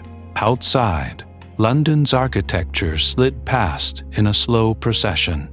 Tall, soot-streaked facades rose on either side, their brickwork darkened by years of smoke, their stone cornices capped with a thin, persistent frosting that caught what little light filtered through the thinning fog. Iron railings stood in orderly ranks before basement areas, every bar rimed with frost so that they gleamed faintly, like rows of dull, patient bayonets. Now and then, as we turned from one street into another, my gaze was caught by the warm glow of a shop window, a bookseller displaying neat ranks of bindings, a baker with his panes gently clouded from within, hinting at an unseen oven and a heat one could almost feel. A modest haberdasher, where woolen scarves and muted colors promised some small defense against the cold. Holmes, wrapped in his long overcoat with the collar turned up, sat with his head slightly inclined, his eyes half closed in that attitude of apparent indifference, which I had come to recognize as the very height of his attention. "Observe, Watson," he murmured suddenly, as we passed a row of older houses whose fronts leaned a trifle towards the street. Early Georgian, refronted in the 60s. Their chimneys are set in pairs, which argues a warren of back-to-back flues within. A most convenient arrangement if one wished to warm certain rooms and starve others of heat, or to carry sound from parlor to attic. You anticipate drafts and secrets, then?" I asked, drawing my coat a little closer about me as a current of cold air found its way beneath the leather hood. Was it my imagination, or did the hansom itself seem to harbor some small antipathy to warmth? "Drafts, certainly," he replied, the faintest smile touching his lips. "As for secrets, those depend upon human agency. Yet where there are concealed flues, there are often concealed passages. Some small detail, no doubt, that would escape the notice of ordinary men will present itself when we stand within the room in question." We turned into a broader thoroughfare, where the fog thinned enough to reveal the distant silhouettes of church spires and factory chimneys alike, all softened by the lingering haze. Here the houses grew more respectable, their steps freshly swept, their brass knockers polished, though even in this favored district, the snow along the gutters had been trodden into a dingy crust, and the shadows beneath each archway seemed deeper for the pallid light above. "Notice," Holmes continued in his quiet, lecturing fashion, "how the newer terraces favor internal corridors and compact staircases, while the older stock boasts generous landings and external mews access. The former breed hidden service passages like rabbits. The latter hide their peculiarities in thicknesses of wall and unexpected voids. In either case, a room that refuses to stay warm is seldom merely capricious, whatever the more imaginative servants may claim. Is that not so, my dear fellow? I have known many a patient attribute their chills to ghosts," I said, amused, despite the cold, only to find the true culprit in a broken sash or an ill-fitting door. Was it not comforting, in its way, that both bodies and houses might be cured by attention to such prosaic causes? "Precisely," said he. "We shall see whether our present case is a matter of carpentry, of crime, or of conscience." At length the cab swung into a quieter street, and the sounds of the city fell to a more subdued murmur. Here the houses stood in an even, dignified line, a respectable terrace of 3-story dwellings with white-painted steps and narrow front gardens, their bare shrubs picked out in frost. Yet as my gaze traveled along the row, I could not help but note that before one particular house, our destination, if the card in Holmes's hand were to be trusted, the frost seemed to cling more stubbornly than elsewhere, whitening the railings, the flagstones, even the very knocker, as though some invisible hand had passed an icy brush more slowly, more deliberately, over that single facade. Holmes tapped upon the roof of the cab, signaling the driver to draw up. "There, Watson," he said softly, as the horse's hooves rang upon the frozen street and we came to a halt before the gloomy yet well-kept doorway. Before we have even crossed the threshold, the house extends its greeting. "Settle in, get comfortable and breathe with me. We are about to make the acquaintance of a room that does not wish to be known."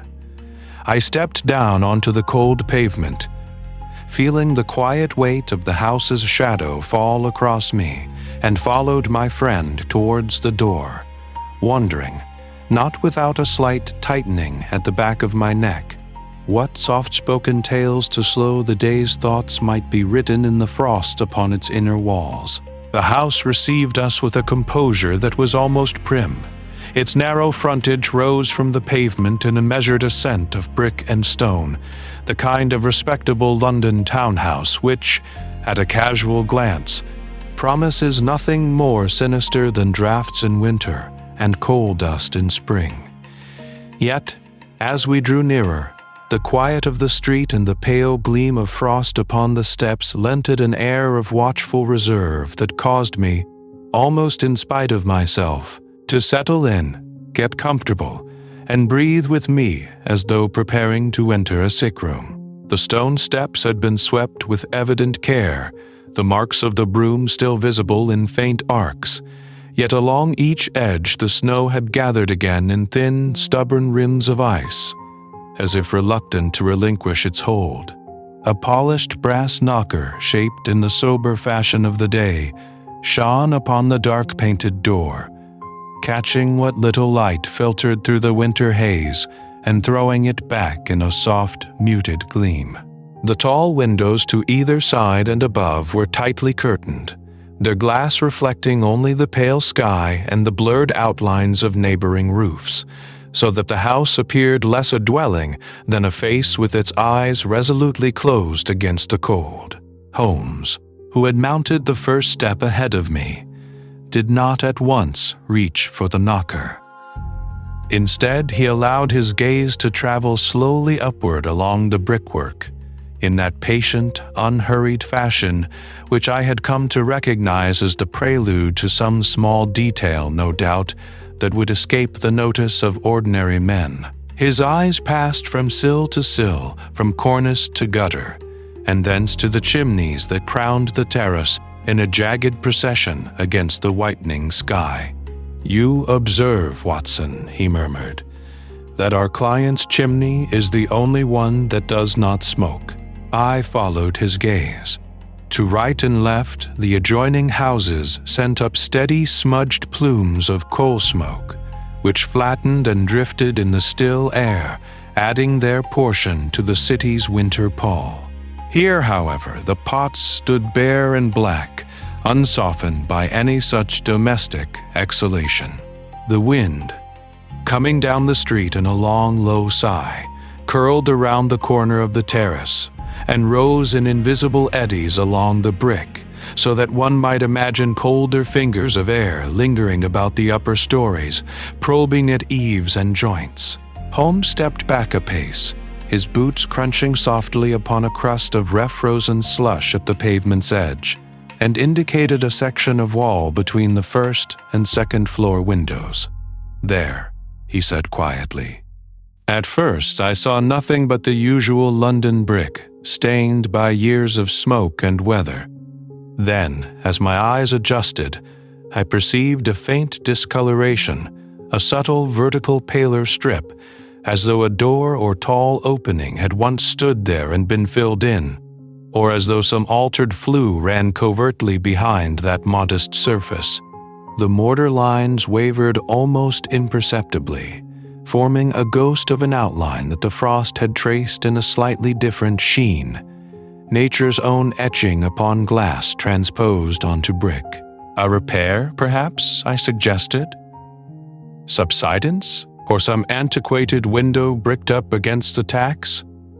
Holmes's lips twitched with that quiet amusement which was the nearest he came, on such occasions, to open laughter. "An antiquated something, certainly," he replied. "File it away, my dear fellow. We may have use for it when the room begins to speak." Before I could press him further, his hand rose and fell with 3 precise taps of the knocker.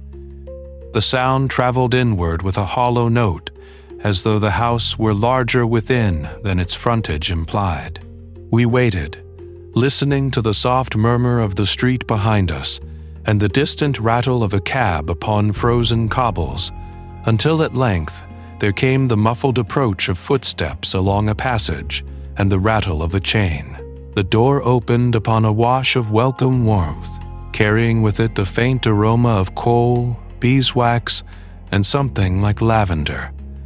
The contrast with the outdoor chill was almost luxurious, and I felt my shoulders loosen as we stepped across the threshold.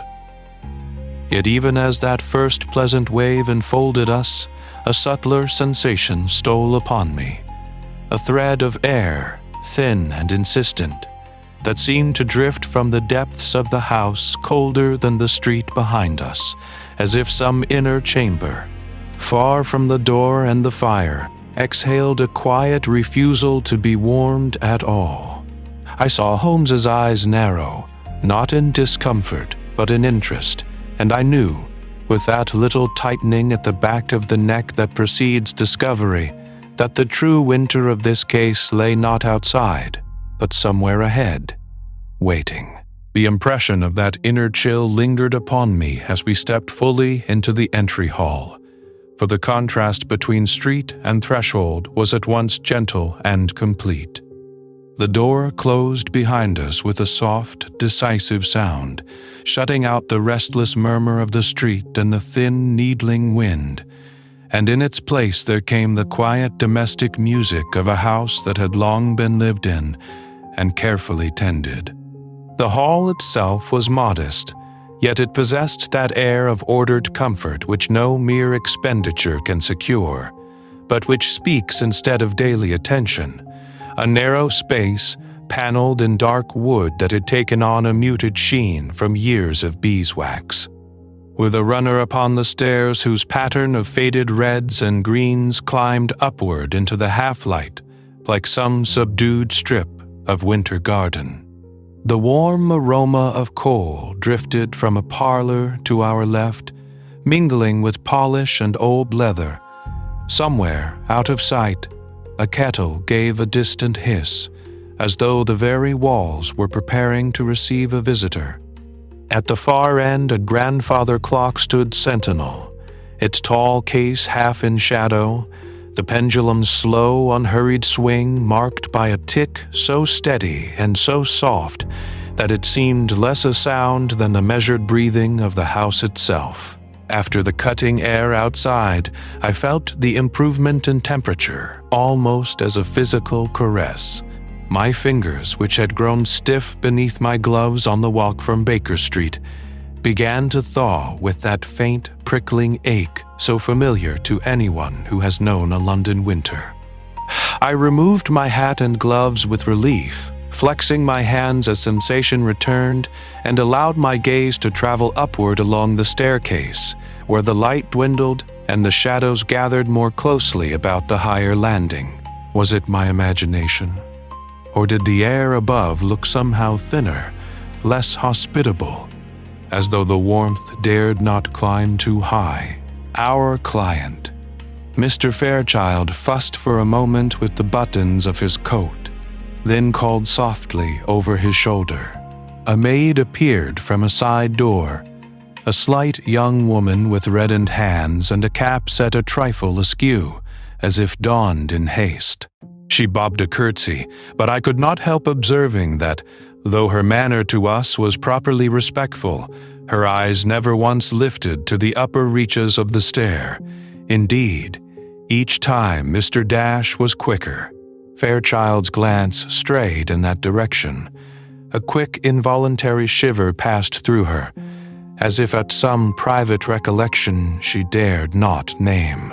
Behind her came a manservant of middle years, whose dark coat and carefully brushed hair spoke of a certain pride in his position. His voice, when he relieved us of our outer garments, was smooth and well-trained, yet there was an undercurrent to it, a slight constriction, as of one speaking in a sick room, and his gaze, too, slid away from the upper landing with almost studied indifference. There was some small detail, no doubt, that would escape the notice of ordinary men, but I saw Holmes's eyes sharpen for an instant as he watched the pair, and I knew he had marked it. Holmes himself had paused just within the hall, his hat still in his hand, his lean figure very still. For a few heartbeats he might have been carved in that place, save that his eyes had half closed, and his head inclined a fraction, as though he listened not merely to the sounds, but to the silences of the house. The kettle's whisper from the rear, the clock's patient tick, the almost inaudible creak as some board yielded to a change of weight far above, all seemed to arrange themselves for his consideration. Then, with a slight lift of the nostrils, he drew in the air and let it out again, very slowly, as one might do when I invite you to settle in, get comfortable, and breathe with me before some soft-spoken tales to slow the day's thoughts. "It is a curious organism, this dwelling," he murmured, so low that only I could hear. "Warm limbs, healthy circulation, yet a single extremity that remains obstinately cold. You feel it, Watson." Now that he spoke of it, I became aware that despite the general comfort, there threaded down the staircase the faintest suggestion of a draft, not sharp, but insistent, like a breath drawn from a cellar mouth. It carried no aroma of damp or mold, only a thin metallic coolness, as though it had passed along stone that had never known the sun. It was colder than the street, and yet it came from within. Mr. Fairchild, who had been watching Holmes with a mixture of hope and apprehension, cleared his throat. "If you will follow me, gentlemen," he said, his voice striving for steadiness, "I shall take you up to the room itself. You will find it, I think, as I have described it, a chamber which refuses to acknowledge that it is part of any human dwelling, and which, in spite of fire and blanket and every reasonable contrivance, remains as chill as if the snow and frost lay thick upon its very floor." He turned toward the staircase, and for an instant the lamplight caught his profile, showing a man who had slept little and thought much. Holmes gave the slightest of bows, a gesture at once courteous and anticipatory, and stepped forward. As we began to ascend, leaving the gentle circle of warmth around the clock and the door, I felt again that subtle gradient in the air, each stair carrying us not merely higher in the house, but deeper into the mystery, toward that stubborn pocket of winter waiting somewhere above, like nature's own etching upon glass hidden behind an ordinary wall. The first tread yielded softly beneath my boot, the nap of the stair carpet still holding a faint, lingering warmth from the household's recent passage. Yet even there, at the very foot of the ascent, I thought I detected a cooler thread running through the air, as if a quiet draught had chosen the staircase as its private street. With each step we mounted, that impression deepened, not in any sudden or theatrical fashion, but by a gentle, insistent degree that set one's skin to a light, anticipatory prickle. The carpet itself was of a deep claret hue, its pile worn smooth along the center by years of traffic, yet still pleasantly cushioned at the edges, and the polished banister, curving upward in a graceful, almost Gothic sweep, lay smooth and cool beneath my hand, its surface bearing the subtle gloss that only generations of touch can bestow. The faint aroma of beeswax and coal smoke drifted up from below, a homely mingling of scents, yet as we climbed, that warm association seemed to thin, like breath fading upon a window, replaced by air that grew clearer, sharper, and undeniably colder. On the first landing we paused, more by the natural rhythm of the climb than by design, and my gaze was drawn to the small domestic tokens that lined the wall. An oval portrait of a serious child with a lace collar and solemn eyes, a watercolor of some distant snow-dusted hill, a little bracket bearing a vase in which a few winter flowers, hellebore and evergreen sprig, stood bravely, their colors muted but resolute. These touches spoke of a family's quiet effort to make their house warm in spirit, if not always in temperature, and yet the air about them already carried that subtle retreat of comfort, as though the house itself were shrinking back from some point above. Here the maid who accompanied us came to a halt. She was a slight young woman, her apron crisply laundered, her cheek still pink from the kitchen's heat, and I saw that as she reached the landing she would go no further. Her hand tightened upon the rail. She crossed herself with a quick, almost furtive gesture and murmured, half to herself and half to us, "I'll not go nearer to it, sir. That room does not like company." There was no hysteria in her tone, only the quiet conviction of one who has tested a thing more than once and found it wanting. Holmes inclined his head with that courteous gravity he reserved for servants who, in his estimation, observed more than their masters. "Quite so," he said softly. "You have been most helpful." There was, in the faint upward quirk at the corner of his mouth, some small detail, no doubt, that he had already seized upon, some pattern in her choice of words that would escape the notice of ordinary men. As she retreated, almost gratefully, down toward the warmer levels, he turned and continued upward, his long figure moving with unhurried purpose. I followed, and now the change in atmosphere became more marked. The carpet underfoot felt cooler, as though the chill had sunk into its very fibers. The shadows along the wall grew a little deeper, despite the steady flame of the gas sconce, and from somewhere above there came the faintest whisper of a draught, a sound rather felt upon the ear than heard. Holmes trailed one gloved hand along the painted plaster, his fingers moving with delicate deliberation, pausing now and then at the line where wall met ceiling, or near the skirting board where a hairline crack suggested the secret travels of air. "You perceive, Watson," he murmured, "how the cold does not distribute itself at random, but flows as water might along certain chosen channels." I nodded, though to me it felt less like water and more like the quiet exhalation of some unseen presence. Was it any wonder that servants, less schooled than Holmes in the peculiarities of drafts and brickwork, should speak of a room with preferences and resentments?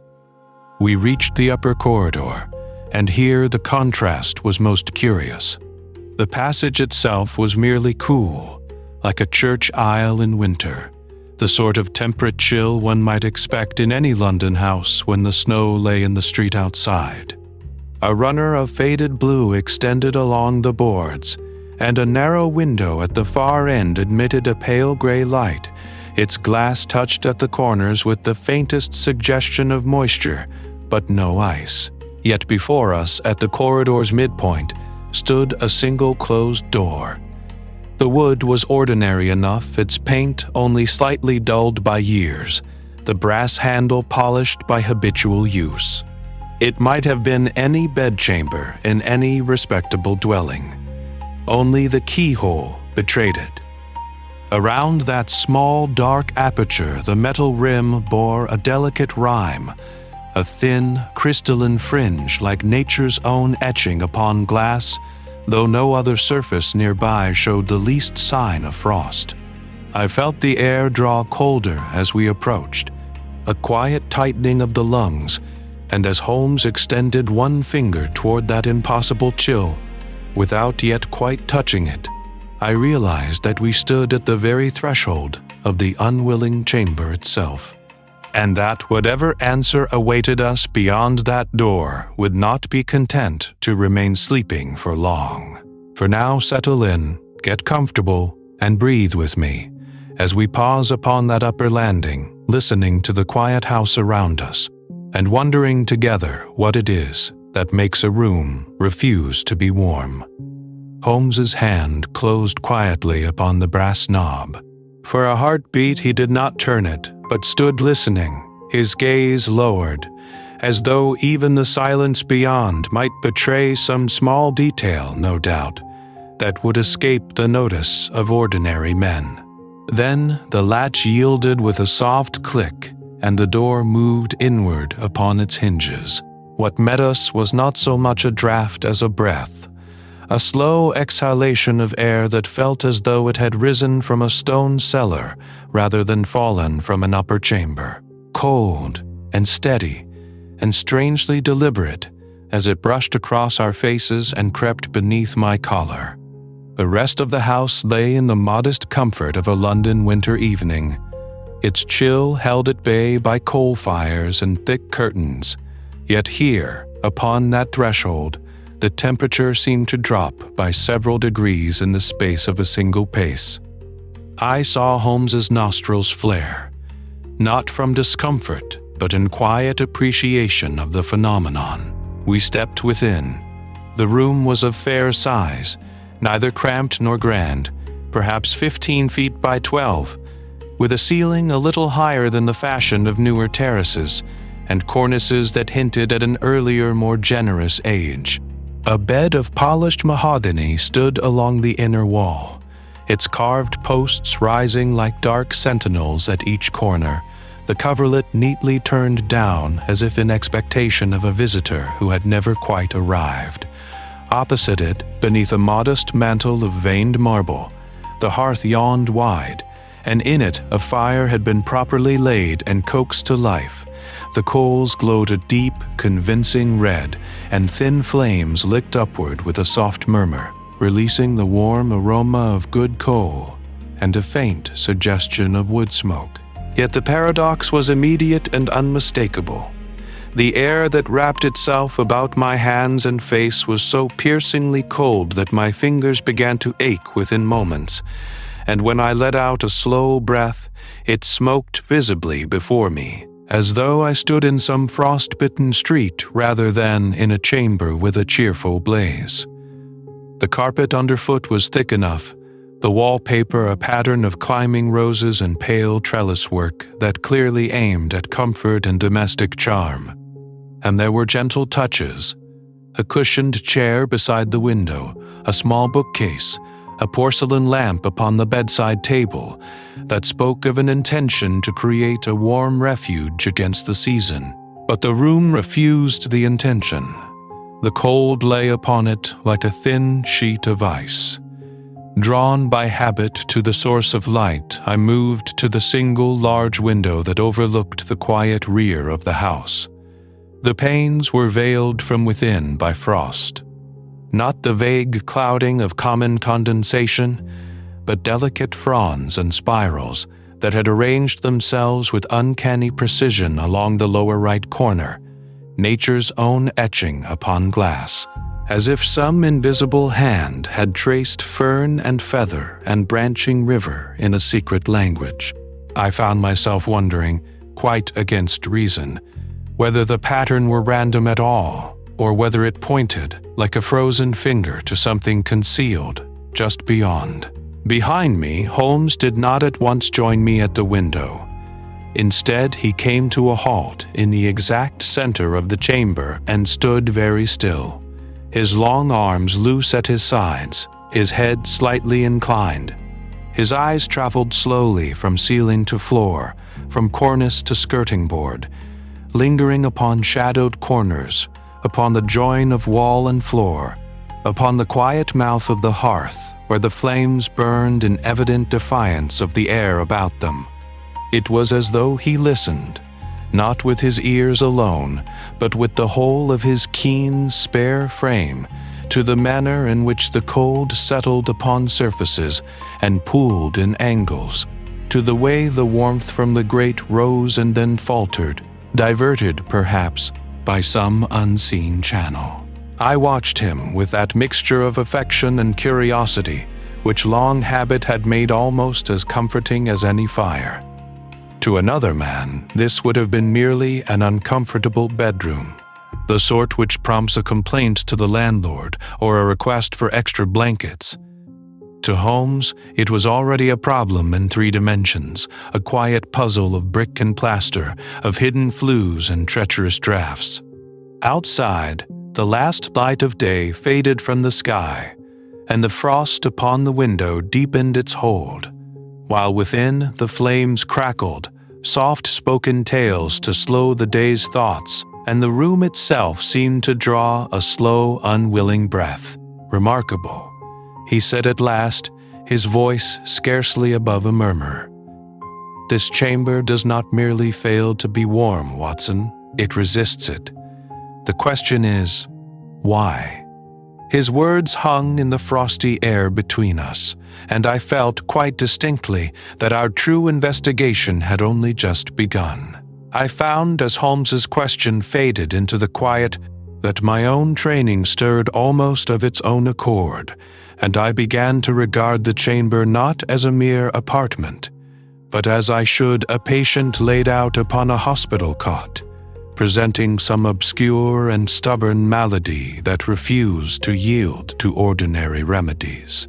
The air struck my face with a dry, needling chill, not the wholesome sharpness of a frosty street, but a thin, insinuating cold that crept beneath coat and waistcoat with a certain stealth, so that one became aware of it first in the small, exposed places, the tips of the ears, the bridge of the nose, the ungloved hand that strayed incautiously from pocket to teacup.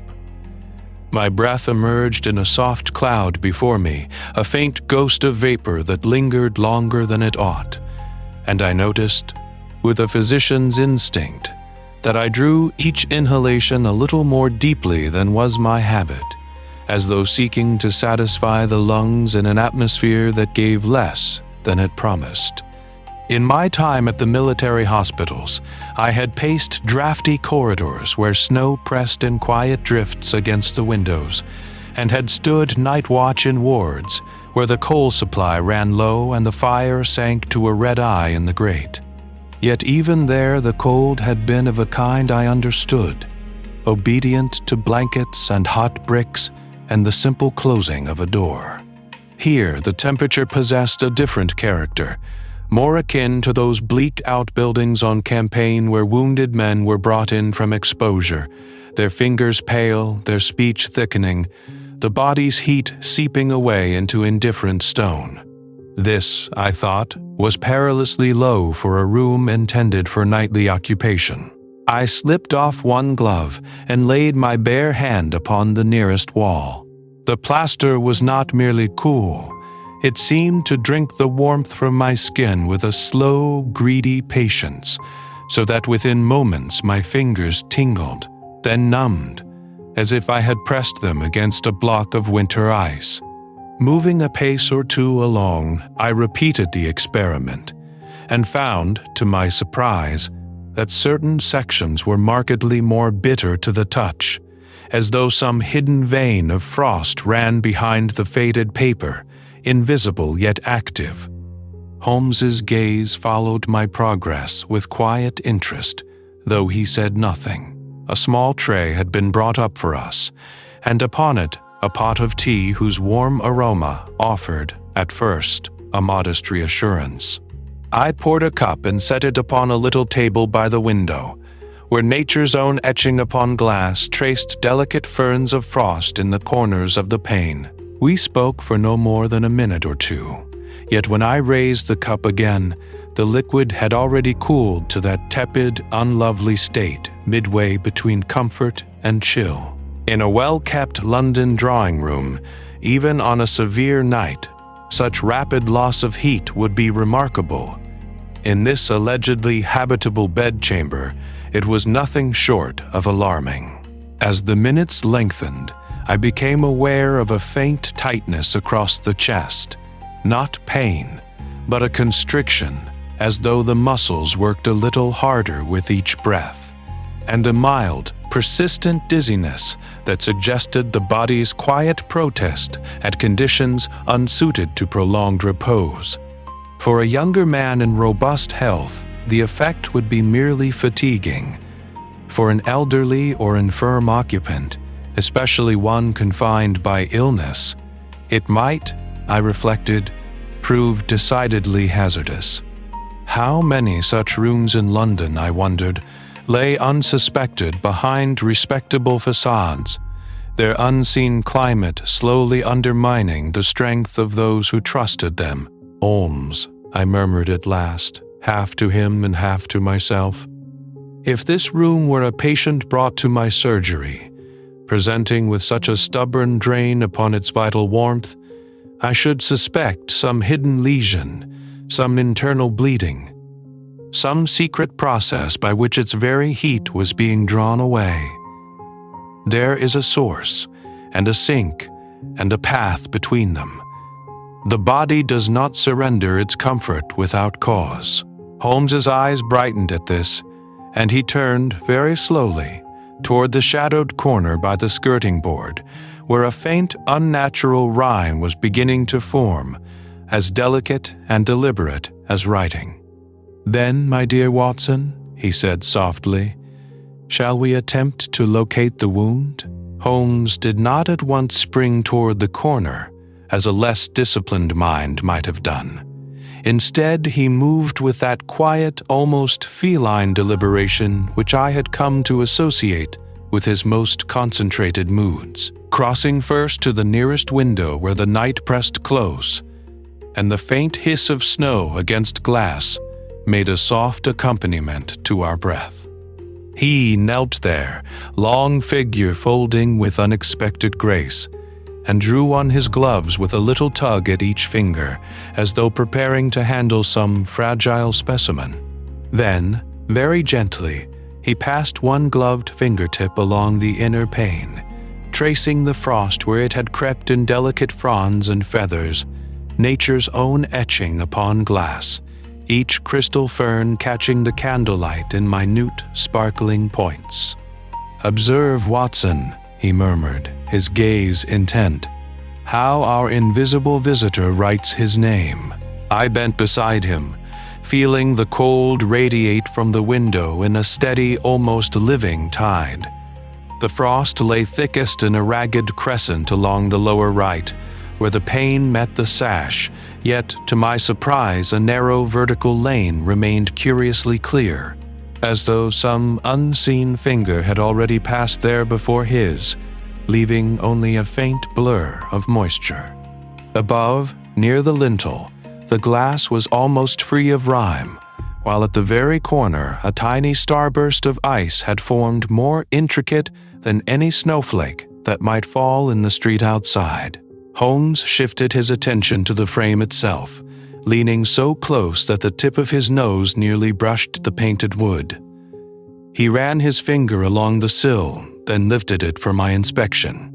Upon the glove lay a thin smear of gray, not the coarse black grit of London's coal fog, but a finer dust streaked in a definite direction from the inner angle of the frame toward the very patch of thickest frost.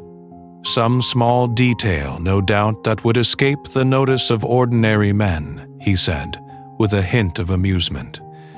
But our draught is a methodical creature and leaves a trail.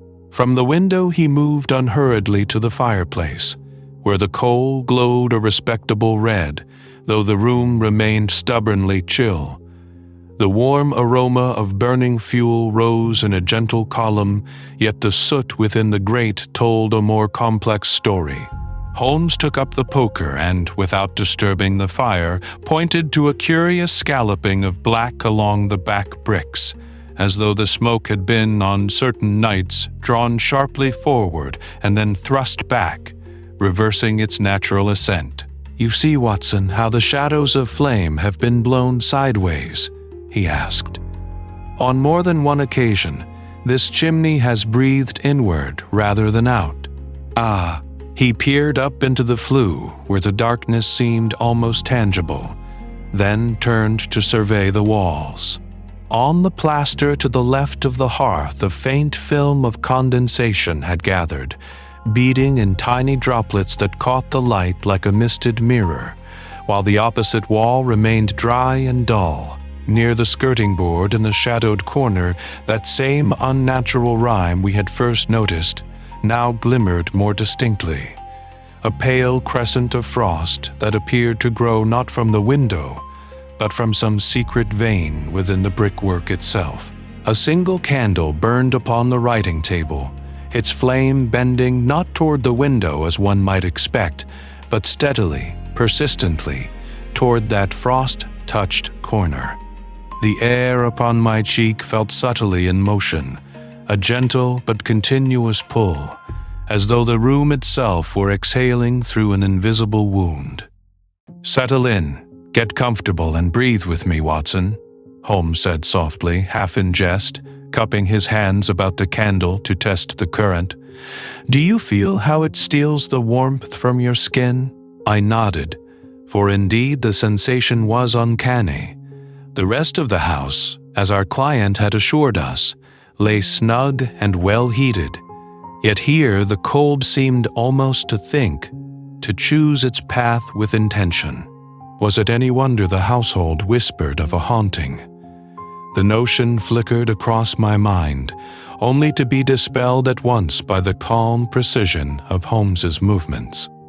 He straightened at last, dusting an invisible speck from his knee, and allowed himself the smallest smile of satisfaction.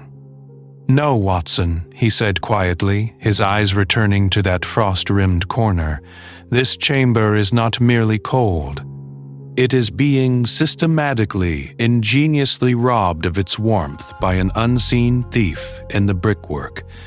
And thieves, as you know, seldom work alone."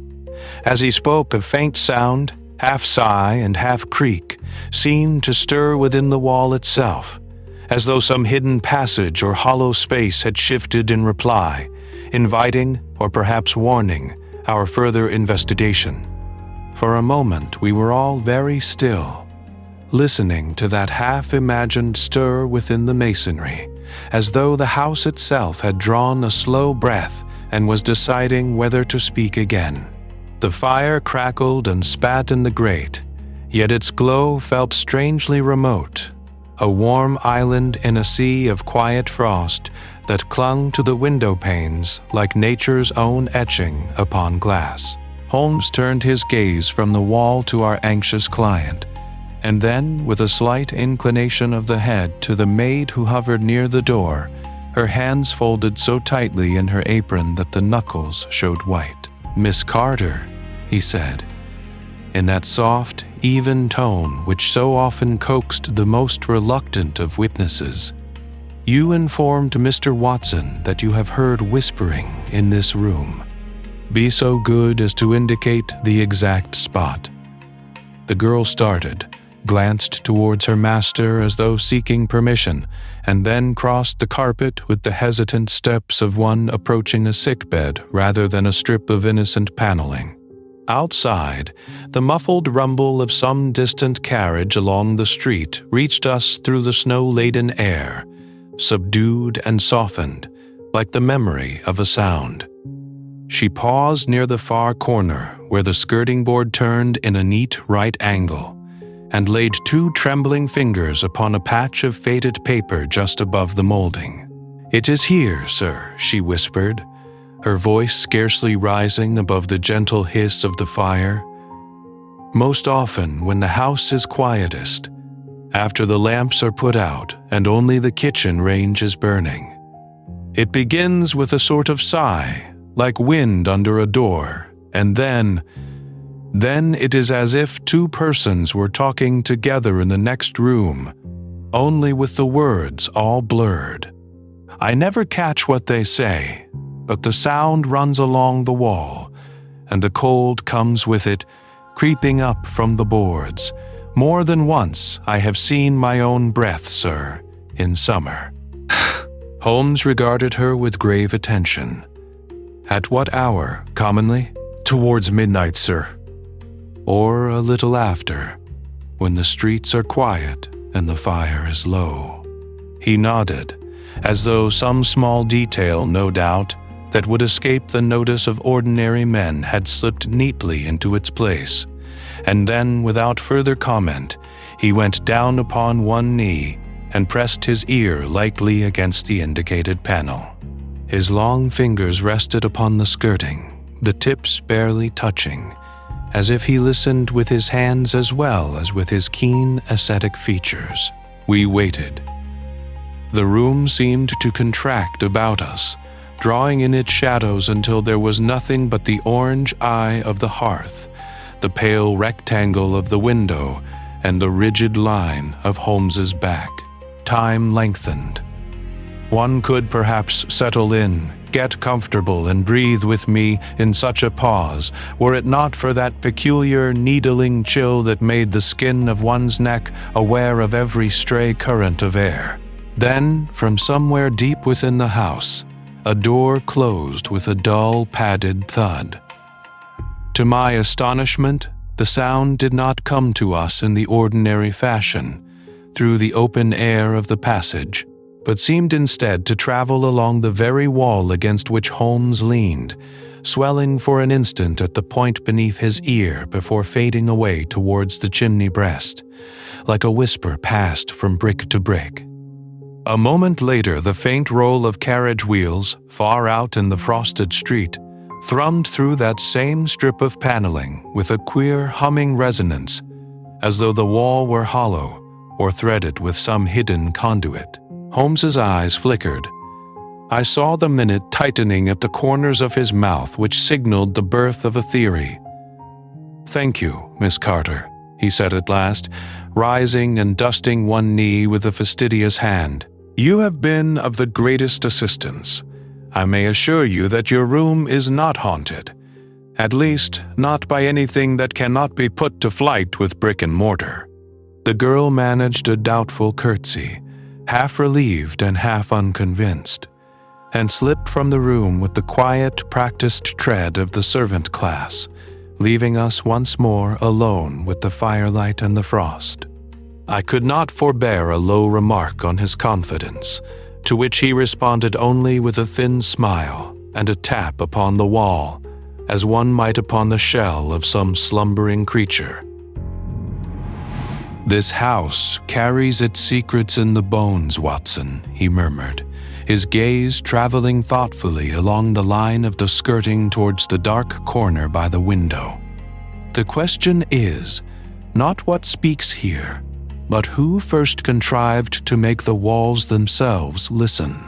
In that instant, as a faint draught curled down from the chimney and set the flame to wavering, I felt as though the very bricks about us were waiting for his next move, and that whatever answer he sought lay only a breath away, just beyond the reach of ordinary hearing. Holmes did not answer at once.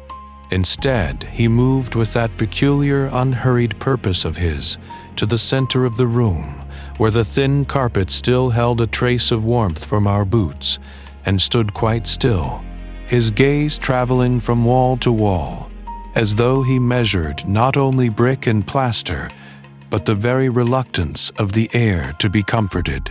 He took from his pocket a small notebook, already dog-eared and smudged with coal dust, and with a soft clearing of his throat began to pace, heel to toe, along the length of the chamber. The boards creaked faintly beneath his steps, their protest lost beneath the quiet hiss of the fire, and I could not help but be reminded of those winter evenings at Baker Street when he would, without a word, stride from window to fireplace and back again, tracing in his mind some invisible geometry that would, in due course, yield to that relentless reason of his. Some small detail, no doubt, that would escape the notice of ordinary men. 10 feet, 4 inches, he murmured at last, marking the figure. He turned, paced the width. 7 feet, 8. His voice was low, almost gentle, as though he feared to startle the frost that clung in pale blossoms at the corners of the window frame, nature's own etching upon glass, where the snow outside pressed its cold face against the pane and listened. "You will recall, Watson," he went on, "our short survey in the street before we entered. The house presents a frontage of 22 feet. Allowing for the stairwell and the adjoining parlor, this room should claim at the very least 9 feet of depth." He tapped the page with his pencil. "We are missing, by my calculation, something between a foot and 18 inches. It has gone somewhere. Thicker walls, perhaps, I suggested, though even as I spoke I felt the inadequacy of the idea, for the chill that seeped through my coat seemed too insistent, too directed for mere masonry. Holmes shook his head, already moving to the skirting board.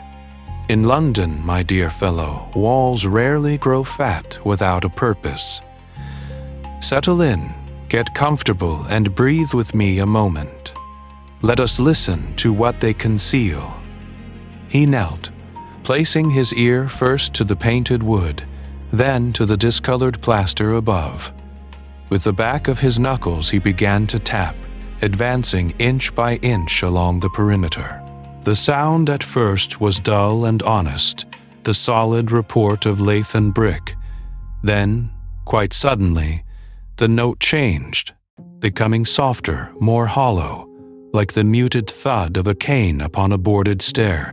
He repeated the motion, higher now, and the same curious resonance answered him, as if a narrow throat of darkness ran just beyond our sight. "Observe, Watson," he said quietly.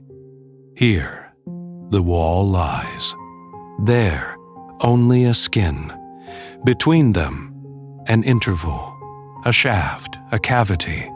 Call it what you please, but it robs this chamber of both warmth and privacy." He rose, dusting a faint bloom of plaster from his sleeve, and the warm aroma of scorched coal drifted across from the grate, oddly at war with the needle-fine cold that slid up from the floorboards.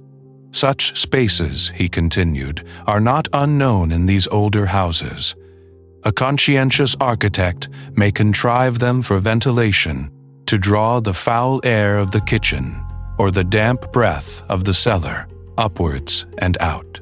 A less scrupulous owner may adapt them for observation, little spy holes cut behind portraits, or grills cunningly hidden in cornices, through which a man may see without being seen. And there are, alas, darker uses still, when a secret passage serves not health nor curiosity, but the quiet conduct of crime." I glanced uneasily at the wall, imagining some unseen visitor standing in that strip of void, listening to our every word while the frost crept between us like a third presence. "You believe, then," I asked, "that this hidden space steals the heat of the room as a chimney draws smoke?" "In part," he replied, his eyes narrowing as he traced with one long finger the faintest hairline crack that ran from skirting to ceiling, a shadow within the shadow. "But a draught alone would not produce so persistent, so vindictive a cold. Until we have followed this shaft from its birth in the cellar to its vanishing point above the rooftop, we shall remain in ignorance as to who first taught these walls to listen, and to whom they now carry what they hear." He turned toward the door, the lamplight catching the pale plume of his breath in the air. "Come, Watson. The answers lie not in this room, but in the darkness that runs beside it. Let us see, before the night deepens further, where that darkness chooses to go." We did not at once obey that summons into darkness, for even Holmes, whose zeal was wont to outrun both comfort and common prudence, paused with his hand upon the knob, and cast a quick, measuring gaze toward our shivering client. "You are trembling, Mr. Allardyce," he observed, his tone as quiet as the dim corridor itself.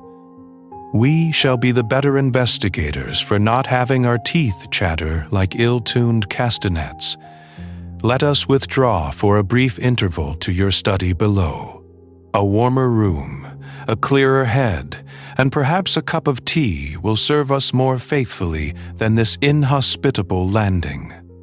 The descent from the haunted floor to the lower regions of the house was like passing from one element into another, from the thin, biting air of some frost-bound height into a gentler climate where human habitation seemed once more natural and sane. As we reached the study, a soft wash of warmer air met us, touched with the familiar aroma of coal smoke and beeswax, and with that faint suggestion of leather and paper which clings to shelves long lined with books. The contrast was so marked that I could almost have believed we had crossed not a staircase, but a frontier. Here the shadows were kinder. The fire in the grate burned with a steady, comforting glow, its light falling upon deep chairs and a broad sofa whose cushions had plainly known many an evening's quiet occupation. A servant, who had looked half frozen and half frightened above, entered now with a tray, her movements less constrained, her shoulders no longer drawn up against an invisible chill. The gentle clink of china, the soft rattle of a spoon against a cup, and the whisper of hot water poured into the teapot composed a domestic music that soothed even my somewhat jangled nerves. When at last I took a cup between my hands, the heat of it seemed to flow into my fingers and thence along every vein, as though the body, like a neglected hearth, needed only the smallest tending to revive its proper warmth. It is remarkable how quickly the flesh responds to even a modest improvement in temperature. The stiffness left my joints, the ache departed from my knuckles, and the breath that had lately smoked before me now escaped without visible token. One might almost ask whether many a supposed ghost of the mind is not in truth only the protest of chilled blood and overtaxed senses. "Settle in. Get comfortable and breathe with me," Holmes murmured, more to himself than to us, as he stretched his long limbs toward the blaze and accepted his tea with absent grace. There was in his attitude that peculiar stillness which I knew so well, a deceptive repose beneath which the keen machinery of his mind was already in swift, silent motion. "Now, Mr. Cat Allardyce," he said, after a few moments of quiet sipping, "let us turn from sensations to facts. You have told us how the room has resisted every attempt at warming, how servants whisper of footsteps and voices, how the frost upon the inner panes arranges itself into curious patterns, nature's own etching upon glass, perhaps, yet not without design. I must ask you something more prosaic. Has this house undergone any considerable alteration during your occupancy, or in the decades before it came into your possession? Renovations, additions, concealed passages opened or closed, anything of that order?" Our client frowned in thought, his gaze traveling to the ceiling as though he might see, through plaster and beam, the very channels of which Holmes spoke. "There was some work done," he admitted slowly. "My father had the attics converted for storage, and an old servant's stair was boarded up. The neighboring house on the left was once part of the same property, I believe, before being divided. And my grandfather spoke of a time when smugglers used certain hidden flues to pass contraband from one dwelling to the next, though I took it for a family romance." Holmes's eyes brightened, and he set his cup down with a soft click that, in that tranquil room, sounded almost like the opening of a lock. Some small detail, no doubt, that would escape the notice of ordinary men, I thought, watching the slight tightening at the corners of his mouth. Smugglers, partitioned houses, abandoned stairs, and a room that listens, he mused. We are dealing, I suspect, not with a single caprice of architecture, but with an entire history of usage written in brick and mortar. Our inquiry must not confine itself to these four walls, Doctor. We must know what stands on either side of them, and what hands have shaped them. The neighbors, the records of the district, and I fear the less reputable corners of London's building trades will all have their word to say before this matter is resolved. He rose as he spoke, the firelight throwing his lean figure into sharp relief against the study's softer shadow, and for an instant the cozy chamber seemed but a temporary harbor. a quiet cove between darker headlands yet to be explored. Soft-spoken tales to slow the day's thoughts, giving way, by slow degrees, to the sterner narrative written in the very bones of the city beyond the window and the street below. Holmes allowed the silence to linger for a few heartbeats more, his gaze traveling once again to the frost-feathered window, where nature's own etching upon glass made a pale counterpoint to the steady glow of the fire.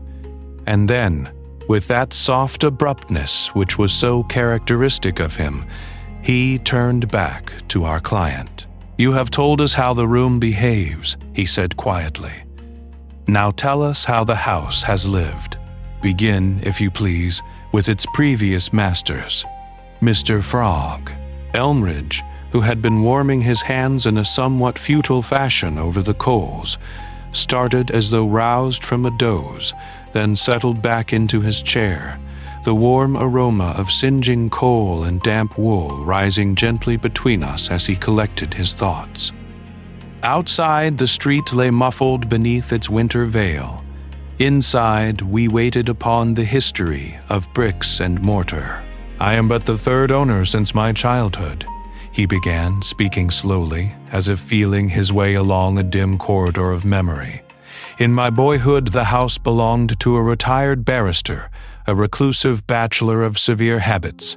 He had few visitors, and those who came did so after dark, slipping in from the street with their collars up, as if the very gas lamps might bear witness against them. Before him there was a family, respectable on the surface, you understand, yet my mother would lower her voice when their name was mentioned. There was some scandal about forged securities and a daughter who vanished to the continent, and before them, so the older tradesmen say, the place was in the hands of a merchant whose dealings with the rivermen were of the sort one does not examine too closely." Holmes inclined his head. "And in the intervals, houses like men often reveal most in their pauses. Was it ever empty or turned to some other purpose?" "There was a period," Elmridge replied, knitting his fingers. "After the scandal, when it stood vacant for near 2 years, the windows grew blind with dust. Snow lay unbroken upon the steps.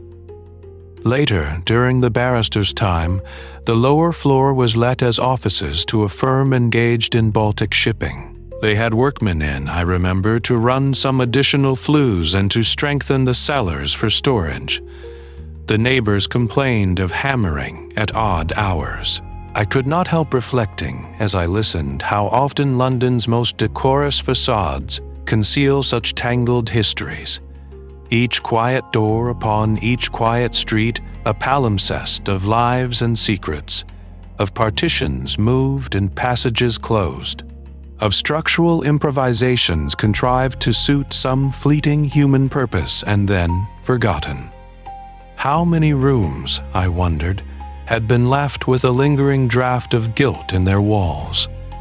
There were rumors, of course, our visitor continued, lowering his voice until it scarcely rose above the soft hiss of the fire. The merchant was said to have used the cellars for smuggling spirits in from the docks. Others whispered of political meetings in the small back parlor, radicals, or perhaps worse, held by candlelight with the shutters barred. One old charwoman swore there was a spy hole behind the paneling on the stair, and a hidden cupboard where papers could be passed from one hand to another without a soul in the street being the wiser. He attempted a thin smile. "Such tales cling to an old house, Dr. Watson, as frost clings to a window." "Indeed," said Holmes, and his eyes, which had half closed, opened fully at the mention of spy holes and cupboards. "Some small detail, no doubt, that would escape the notice of ordinary men has escaped yours also, Mr. Elmridge, through no fault of your own. You spoke of workmen. Can you recall their names, or the firm employed?" Elmridge shook his head. "I was but a lad. I remember only the ringing of metal and the cold breath that seemed to creep up from the stairwell whenever they opened the cellar door. Holmes rose, moving to stand where the firelight and shadow met upon the hearthrug, his profile cut cleanly against the glow. "Very good," he murmured. "We have the outline of our palimpsest, Watson. Now we must seek those who first laid down the earlier script. An elderly neighbor, perhaps, who watched the windows through more than one winter, or some local carpenter or mason whose hands have been upon those very joists.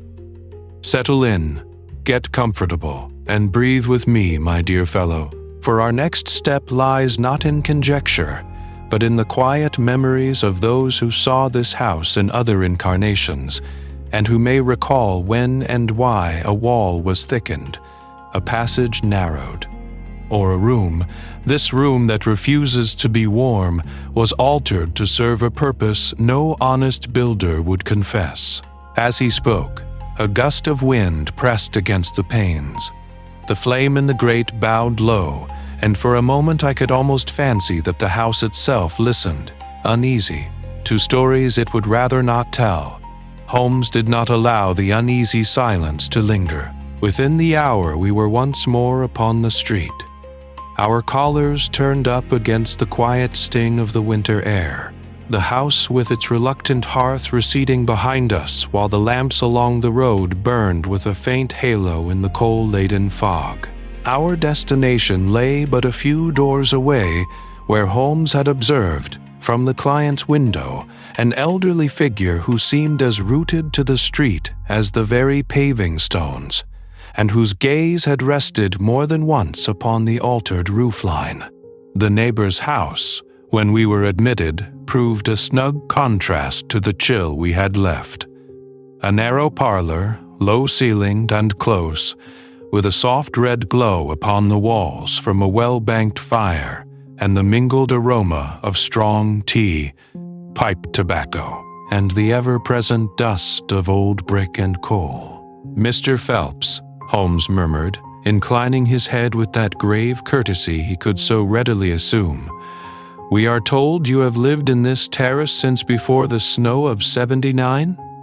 The old man, whose hands were knotted and scarred in the manner of one long acquainted with trowel and hod, chuckled softly and settled deeper into his armchair, the springs creaking in gentle protest. "Long before that, sir," he replied, his voice a dry, comfortable rasp, like paper against brick. "I was on the scaffold when half these chimneys first went up. Built sound they were, before folk took to fancy notions about hot water pipes and whatnot. Settle in, get comfortable, and breathe with me, if you've a mind to hear an old man wander." I saw Holmes's eyes brighten almost imperceptibly. There was some small detail, no doubt, that would escape the notice of ordinary men, but which he already anticipated among the old builder's reminiscences. Phelps's account came in fits and starts, like a draught beneath a door, yet it carried us steadily back some years to that spell when your neighbor's place was all scaffold and shouting. He spoke of planks rising past the bedroom windows, of men moving along them like dark shapes against the winter sky, of bricks carried in and out in baskets, and of a queer business with the chimney stacks. Weeks they were at it, he mused, staring into the fire as though the past played in its embers, fiddling with the chimneys and such, knocking through here, blocking there. Holmes, with that soft-spoken tact of his, guided the meandering stream. "You observed, perhaps, any new shafts or flues? An attempt to keep the place aired?" he asked, as though ventilation were his sole concern. Phelps nodded slowly. "Aye. Cut an extra flue they did or said so. Talk of keeping the rooms from damp in a hard frost. Yet I never saw the pots altered above, not properly. Odd, that, for honest draught. Was it my fancy, or did the shadows seem to lean closer about us at this? Holmes's questions grew a shade more pointed, though his tone remained gentle. Were there tenants who kept to themselves, doors that stayed locked, deliveries at hours when even the snow on the pavement lay undisturbed by wheels? Phelps frowned, sifting memory.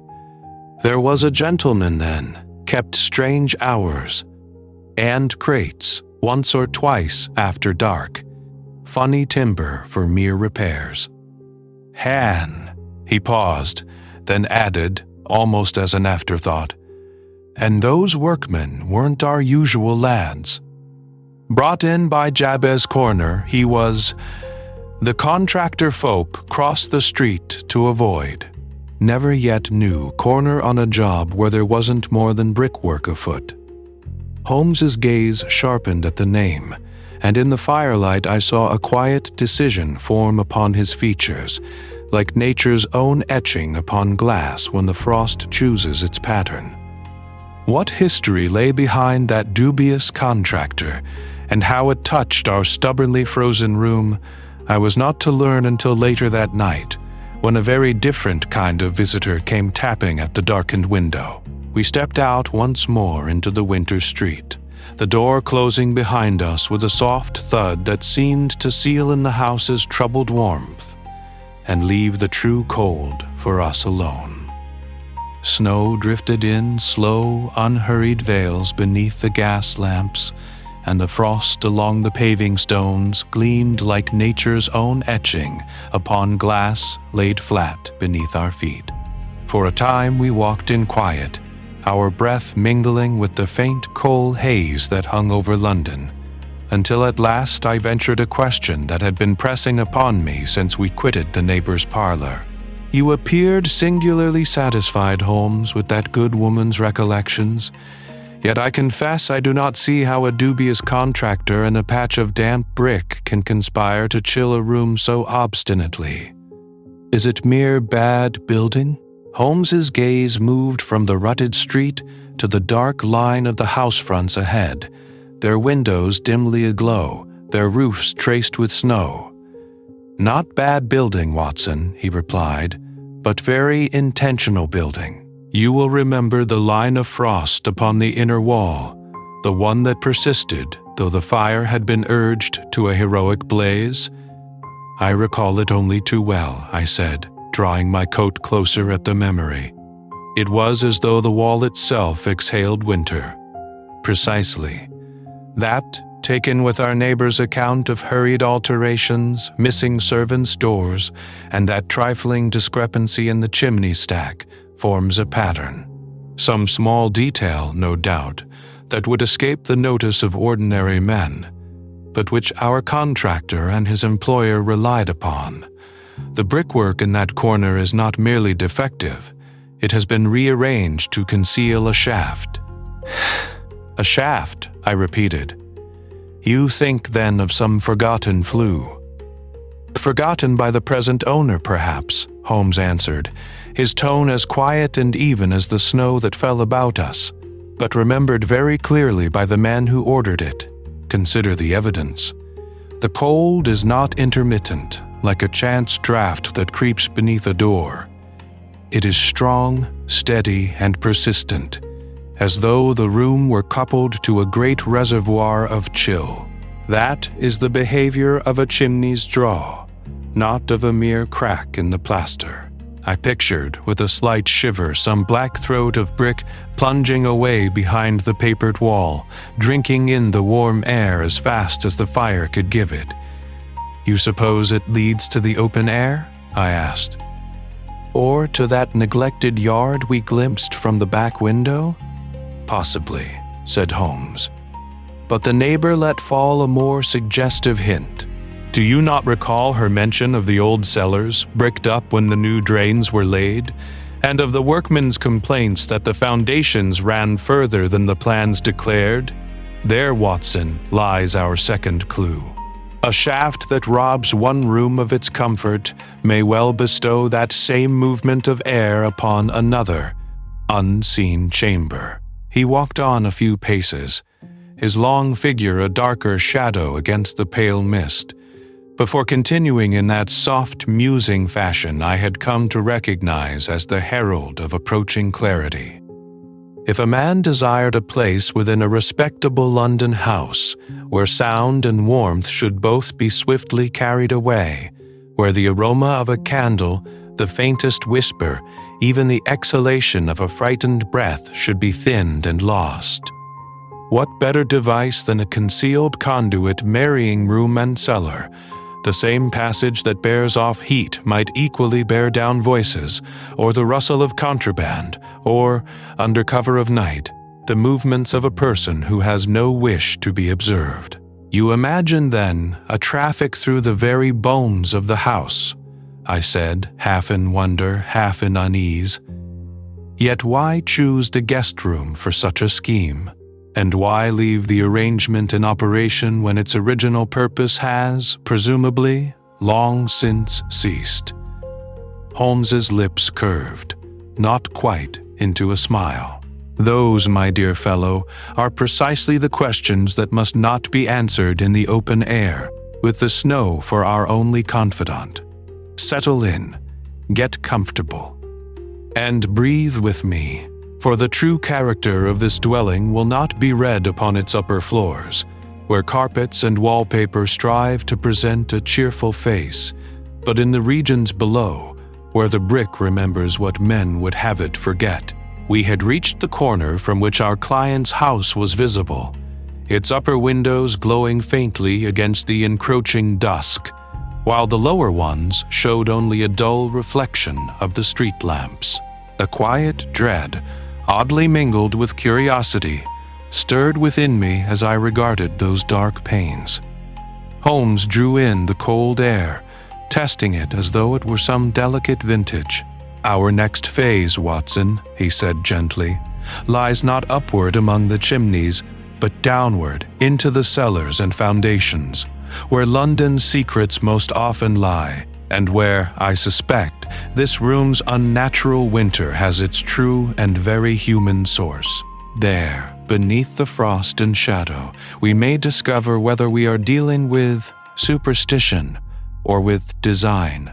As we turned once more toward the silent house, I felt that we were not merely re-entering a client's residence, but descending, step by soft step, into one of those soft-spoken tales to slow the day's thoughts, in which the warm surface of life is only a thin crust above older, colder things. The door closed behind us with a soft final click, and at once the sounds of the street and the distant life of London became muted, as though we had stepped not merely into a house, but into a pocket of older, thicker air that remembered winters long before our own. Holmes's gaze traveled briefly along the skirting boards and the ceiling cornice, then dropped to a narrow door beneath the back stair, half hidden in shadow. "Cellar," he observed quietly. "If the house has a memory, Watson, it will be stored below." The steps that led downward were steep and somewhat mean, hewn from rough stone whose edges had been worn to a shallow concavity by generations of hurried servants' feet, yet still retaining here and there the sharpness that caught at one's boot heel. As we descended, the light from the hall above dwindled to a pale rectangle, and the cooler air rose to meet us, bearing with it the unmistakable aroma of damp earth, old coal, and that faint mineral chill one encounters in church crypts and beneath ancient bridges. I felt as we went lower that the temperature dropped once more, but here the change seemed natural, the expected surrender of warmth to depth and stone, rather than the uncanny refusal we had witnessed in the upper room. The lantern Holmes carried cast a quiet, honey-colored circle around us, glinting upon jars of preserves ranged in careful rows upon wooden shelves, upon sacks of potatoes, upon the dull black of coal bins, and the more prosaic impedimenta that sustain a household yet rarely see a visitor's gaze. The frost-rimed window panes of Baker Street were far away now. Here there was only brick and earth and the slow exhalation of the house itself. Above us came at intervals the muffled thud of footsteps crossing the boards, softened as though by snow, and from still higher, filtered through chimney and foundation, the distant rumble of carriages along the frozen street, so faint that it might have been the sea heard in a shell. Holmes moved methodically along the cellar walls, his long fingers traveling over the brickwork with the same patient delicacy he might have used upon a violin. "Settle in, get comfortable, and breathe with me, Watson," he murmured, half in jest as I stooped to avoid a low beam. There was a gentle amusement in his tone, as if he knew that my imagination was already peopling the shadows with Gothic fancies. He paused wherever mortar looked fresher, wherever soot had gathered in an uneven plume, wherever some small detail, no doubt, that would escape the notice of ordinary men presented itself to his trained perception. The soundscape of that place impressed itself upon me as keenly as the chill. The occasional drip of unseen moisture, the creak of the house settling, and beneath these a faint, irregular hiss, like air slipping through teeth. "Do you hear it?" Holmes asked softly. Not the obvious noises, but that thin whisper. I held my breath. There it was again, a thread of moving air where no draught should be. We traced it along the wall opposite the coal, past an old hot water pipe whose warmth had long since ebbed, until Holmes stopped, lantern held high. Before us, in the yellow glow, a narrow aperture revealed itself, no wider than a man's shoulders, bricked up with a care that was almost too careful, the mortar paler than its neighbors, the pattern of the bricks subtly at odds with the rest. Holmes's eyes gleamed. "Here," he said quietly, tapping the obstruction with a knuckle, listening to the altered note. "By my reckoning, Watson, this corresponds exactly to the hidden shaft behind our obstinately cold wall above." He rested his palm upon the bricks, feeling for the secret of their chill.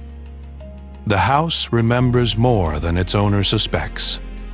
The question is, what was so important that it had to be sealed away, yet left just open enough to breathe? He raised the lantern closer, and in that soft, flickering light, I saw upon the mortar a faint tracery, like nature's own etching upon glass, where frost had once crept and melted again, drawing a pattern that suddenly looked less like chance and more like a map pointing inward into the stone itself. Holmes traced that faint frozen filigree with the tip of one long finger, his gaze intent, his posture very still, as if listening to something the bricks themselves were whispering to him in the quiet. "Here, Watson," he said at last, his tone soft but assured. "The house has tried to close its mouth, but it has not quite forgotten how to speak." He lifted the lantern a fraction higher, and the warmer light showed, beneath the veil of frost, a shallow rectangle where the bricks changed their character, not in a bold, obvious fashion, but with the modest difference of a patch upon a well-worn coat. Once I saw it, I wondered how I could have missed it. The newer bricks were a shade lighter, their faces less pitted by time and coal smoke, and the mortar that bound them, though darkened by the cellar's perpetual shadow, bore a slightly different hue and texture, as though mixed by a less practiced hand, or in greater haste. Around the margin of this hidden aperture, there lingered a faint discoloration, a ghost of soot here, a delicate rim where frost had once formed and melted, again and again, in a narrow line. "An opening," I murmured, bending closer. "But to what?" Holmes's reply came at once, as if he had been merely waiting for my question. "To an upward shaft, my dear fellow. Observe the dimensions implied by this frame, and the direction of the frost's advance. We are looking at the lower terminus of a vertical passage, running behind the walls, most probably to our frigid chamber above, and perhaps even to the roof. The house, like certain men, has more conduits than it cares to confess. He smiled, the expression fleeting but genuine, and I felt, with a quiet, familiar comfort, that we were once more engaged upon one of those soft-spoken tales to slow the day's thoughts, though the stakes, as ever, might prove anything but trivial. Outside, the snow would be falling upon the street. Down here, the air seemed to remember that distant frost. "You perceive," Holmes continued, "that this ceiling is no part of a thoughtful renovation. The bricks are not toothed properly into their neighbors, the mortar is scant in places, and there is no attempt to match the aging of the original work. This was done in secrecy, or at least in haste. Someone wished not to improve the house, but to conceal an arrangement that had already served its purpose." As he spoke, my mind climbed that invisible corridor, following the imagined course of the shaft as it slipped behind paneling and plaster, a narrow throat of brick and shadow connecting cellar to chamber. I saw, in fancy, the warm air of the upper room drawn irresistibly downward, like breath through a chimney, its comfort stolen and surrendered to the chill below, until the room above sat in quiet misery, its fire laboring in vain. From thence, perhaps, the cold passed outward into some further void, to a roof vent or hidden grille, where the night air of London, laden with coal fog and winter frost, completed the circuit. "Picture it, Watson," Holmes said softly, as if reading my thought. "A deliberate contrivance, heat drawn from a single room, channeled along a secret path, its loss written only in a higher coal bill and a patient's shivering complaints. Some small detail, no doubt, that would escape the notice of ordinary men, yet here it stands, as plain as any confession."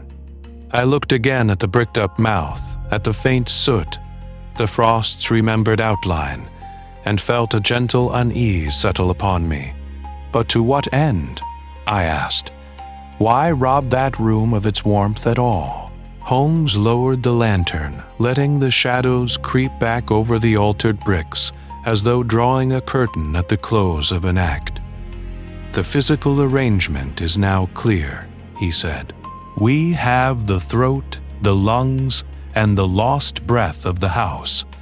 What we lack, Watson, is the human motive that conceived so curious an anatomy. That, I fancy, will prove the colder matter yet. And to discover that motive," Holmes continued softly, "we must first listen to what the house is already trying to tell us." He straightened, the lantern's glow tracing a pale ribbon along the cellar wall, and then, with that sudden decision of movement I knew so well, he pressed the lamp into my hand. "Upstairs with you, Watson, to our inhospitable chamber. I shall remain here and address you as a suitor might address his lady from the street. You will oblige me by playing Juliet at the window." His quiet humor, so gently expressed, drew from me a low chuckle that misted in the chill air. The stairs creaked beneath my boots as I ascended, the soft aroma of damp brick and coal dust giving way, step by step, to the sharper cold that seeped down from the frozen room above like invisible frost. In that upper chamber the fire still burned, yet the air retained its strange, unmoved bitterness, and the pattern of rime at the corners of the panes had deepened, nature's own etching upon glass, delicate and unearthly. I crossed to the wall Holmes had indicated and laid my palm against the paper. It was cold to the touch, with that peculiar, steady chill one associates less with weather than with stone-vaulted churches and long corridors where shadows gather. "I am in position, Holmes," I called, raising my voice. "Not so loud, my dear fellow," floated up, "yet not from the door below."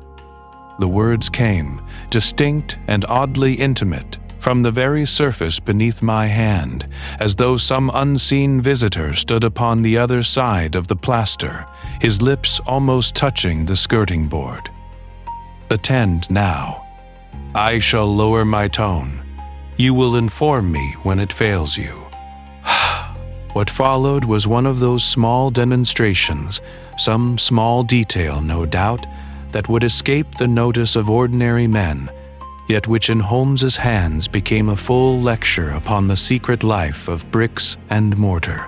He spoke in the cellar scarcely above a murmur. I heard him as though he stood at my shoulder.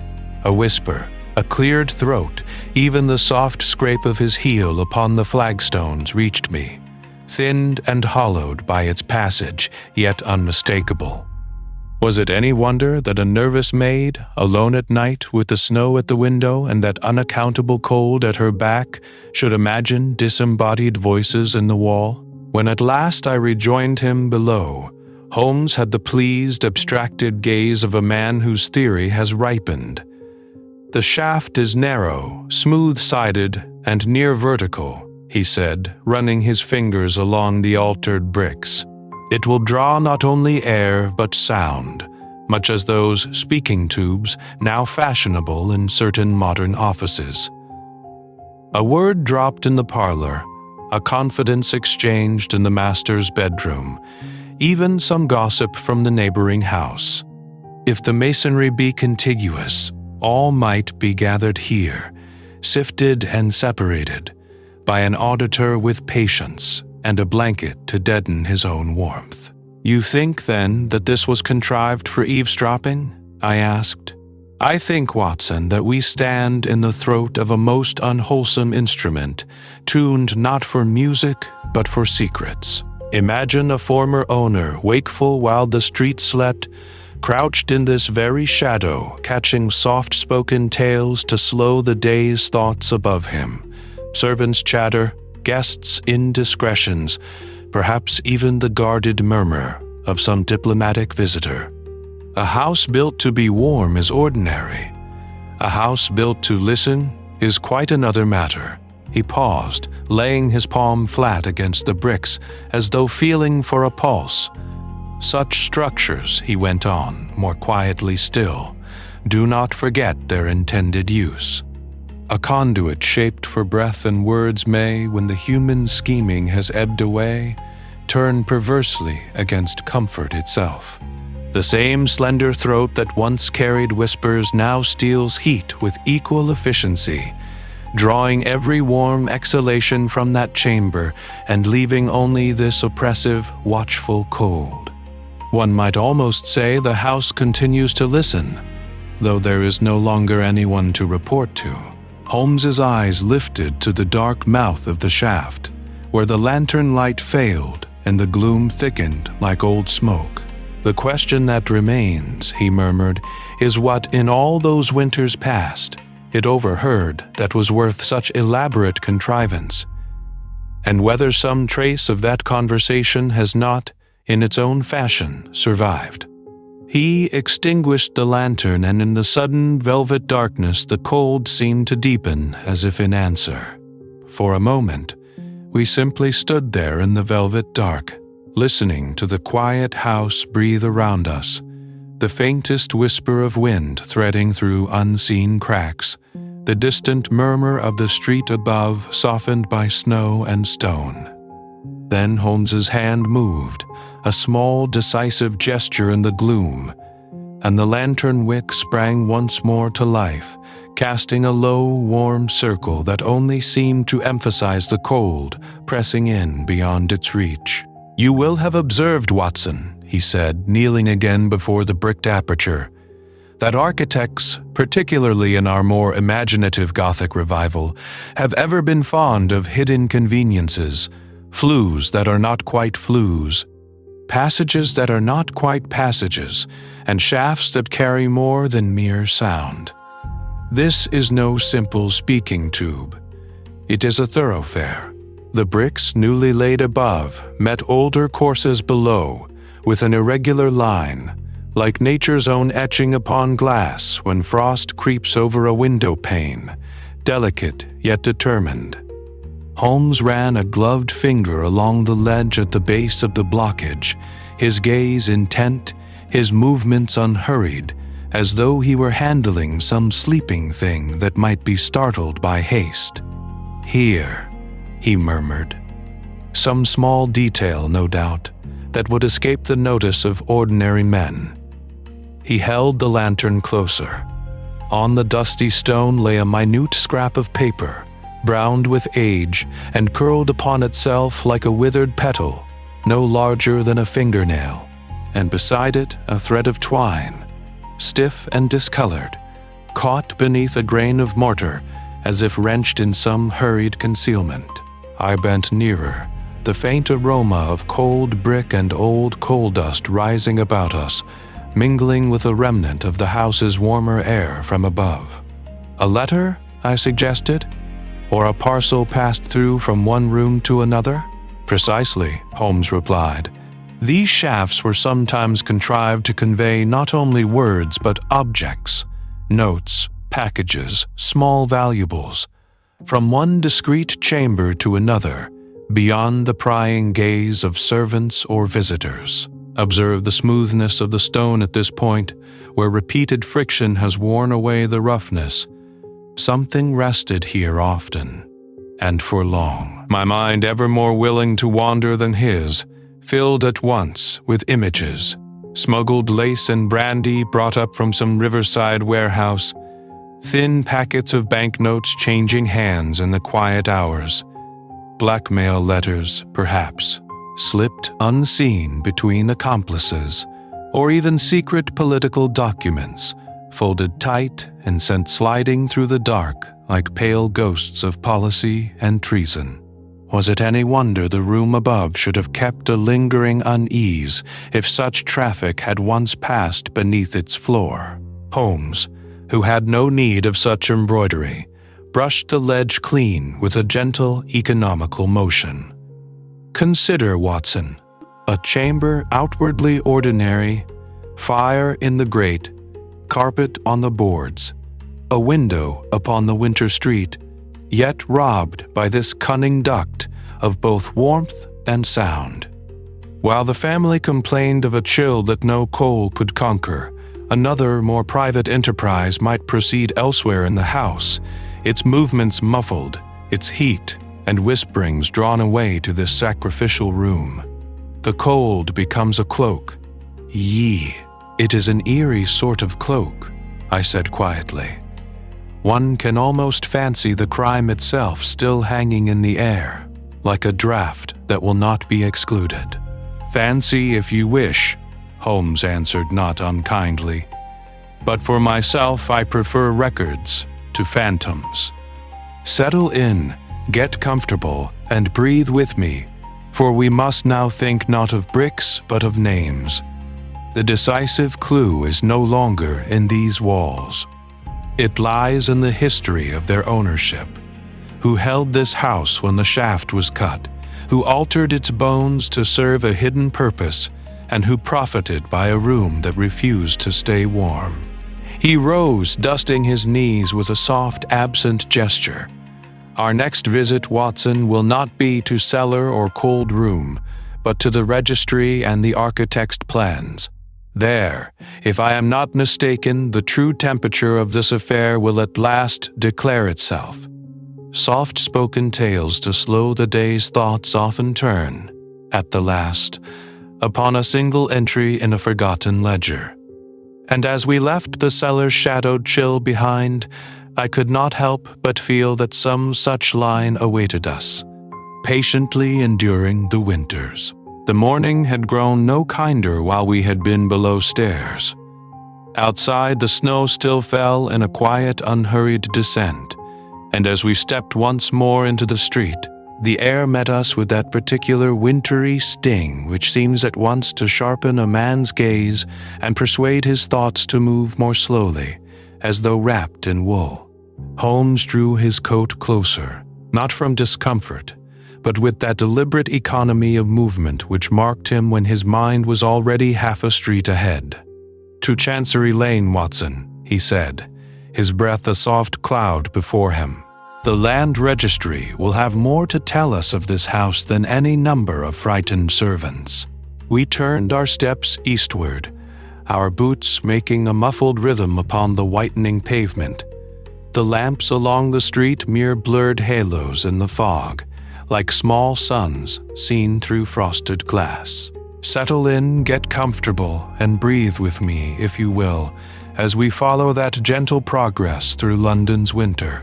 Past shuttered shop fronts and darkened windows, past the occasional hurried visitor huddled in his greatcoat, until the more open thoroughfares narrowed into the legal quarter's sober brick and stone. The fog here had a faint aroma of ink and coal smoke, as though the very air had been used to draft documents and then folded away. The office we sought presented a plain frontage, but within it opened into a tall, echoing chamber, where high shelves climbed toward a ceiling lost in shadow, and long ranks of ledgers dozed behind glass like great sleeping volumes of frozen history. Gas jets burned with a steady low flame. Their light filtered through the haze of dust so that each beam seemed almost tangible. A pale column in which motes drifted lazily, indifferent to the snow that pressed its soft face against the window panes outside. Nature's own etching upon glass. Clerks moved slowly along the aisles, their cuffs ink-stained, their voices subdued to a murmur that blended with the rustle of paper and the distant hollow tick of a clock. The warm aroma of drying ink mingled with the colder scent of stone and old bindings. It was a place where time itself appeared to have been catalogued and bound in calfskin. Holmes, with that courteous decisiveness which so often won over the most recalcitrant of officials, announced our business in a few precise sentences. I produced our client's card. He supplemented it with some small detail, no doubt, that would escape the notice of ordinary men, for the senior clerk's reserve melted almost at once. Within minutes we were seated at a long oak table, a stack of ledgers and a rolled architect's plan before us, while the snow traced pale, uncertain patterns upon the window beyond. Holmes turned the pages with quick, unerring fingers. "Observe, Watson," he murmured, drawing my attention to the neat succession of names, the original builder, a family of merchants, a brief, unexplained vacancy. Then, during a particular decade, the entry of one Sir Julian Haraway. The name stirred some faint echo in my memory, like a half-heard whisper in an empty corridor. "Surely," I said, "I have encountered that name in the newspapers." "You have," Holmes replied quietly. "Haraway of the intercepted bag, an affair of confidential dispatches, tampered seals, and a scandal which the government was most anxious to see sink beneath the surface. The house, you perceive, changed hands again almost at once, and yet..." His finger rested upon a notation of alterations, internal partitions adjusted, a flue diverted, a service recess added upon the very floor of our client's obstinate chamber. A soft chill, quite independent of the weather, seemed to creep along my spine. "You think, then, that this cold is no mere defect of the brickwork?" I asked. "That it is connected with Haraway's misdeeds?" Holmes closed the ledger with a gentle thud that sounded strangely loud in the hush of the room. His gaze lingered on the plan, tracing an invisible path from that hidden recess to the outer wall. "I think," he said, his voice little more than a breath, "that a room that refuses to be warm, Watson, is often one that remembers too much." He rose, his shadow stretching long across the tiles as a gust of wind rattled the window. "Come, let us see what precisely it remembers, before the day grows colder still." Holmes did not, as I half expected, lead us at once back to the frozen chamber, but instead requested that our client return with us to her own sitting room, where the fire burned with a steady, companionable glow, and the air was at last almost pleasantly warm. The contrast was striking. Outside the window, the winter light lay pale upon the street, and a faint veil of coal fog drifted past, while within, the quiet tick of the clock and the soft crackle of the coal created that gentle background one associates with domestic peace rather than with architectural enigmas. Holmes stood upon the hearthrug, his gaze traveling from grate to ceiling rose, and from the skirting board to the door, as though the answer were written upon the very plaster. "Settle in, get comfortable, and breathe with me, Watson," he said in that absent way of his which meant that his mind was already leagues ahead, reconstructing, in a series of clear pictures, the history of the house. Let us imagine the former owner, a man of position, yet of uneasy conscience.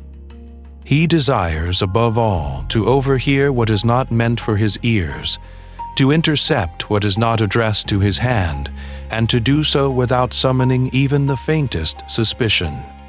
He moved one long finger in the air, tracing an invisible line. He has, on the one hand, that back room which now refuses to be warm, a chamber chosen, no doubt, because it lies somewhat apart, with a wall upon which no neighboring window looks. Below, a cellar, above perhaps an attic or the blind side of the roof. Between these, brick and timber, lathe and plaster, all obedient to the chisel of a discreet mason.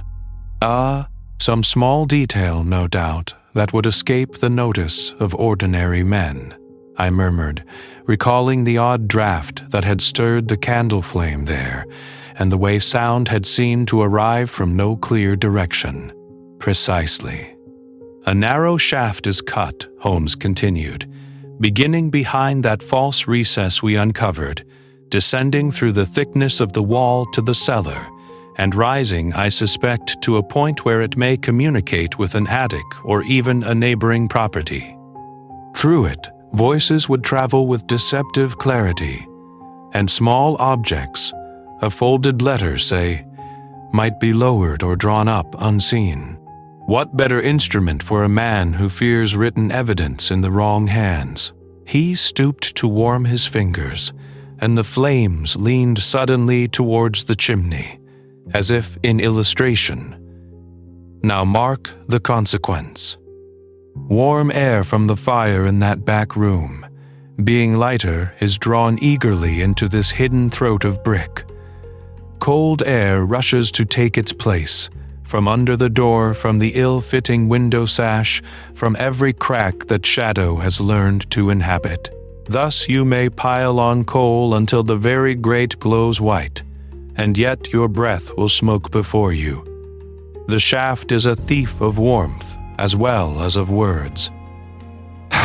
Our client shivered, though here the temperature was comfortable enough. But if the shaft exists still, Mr.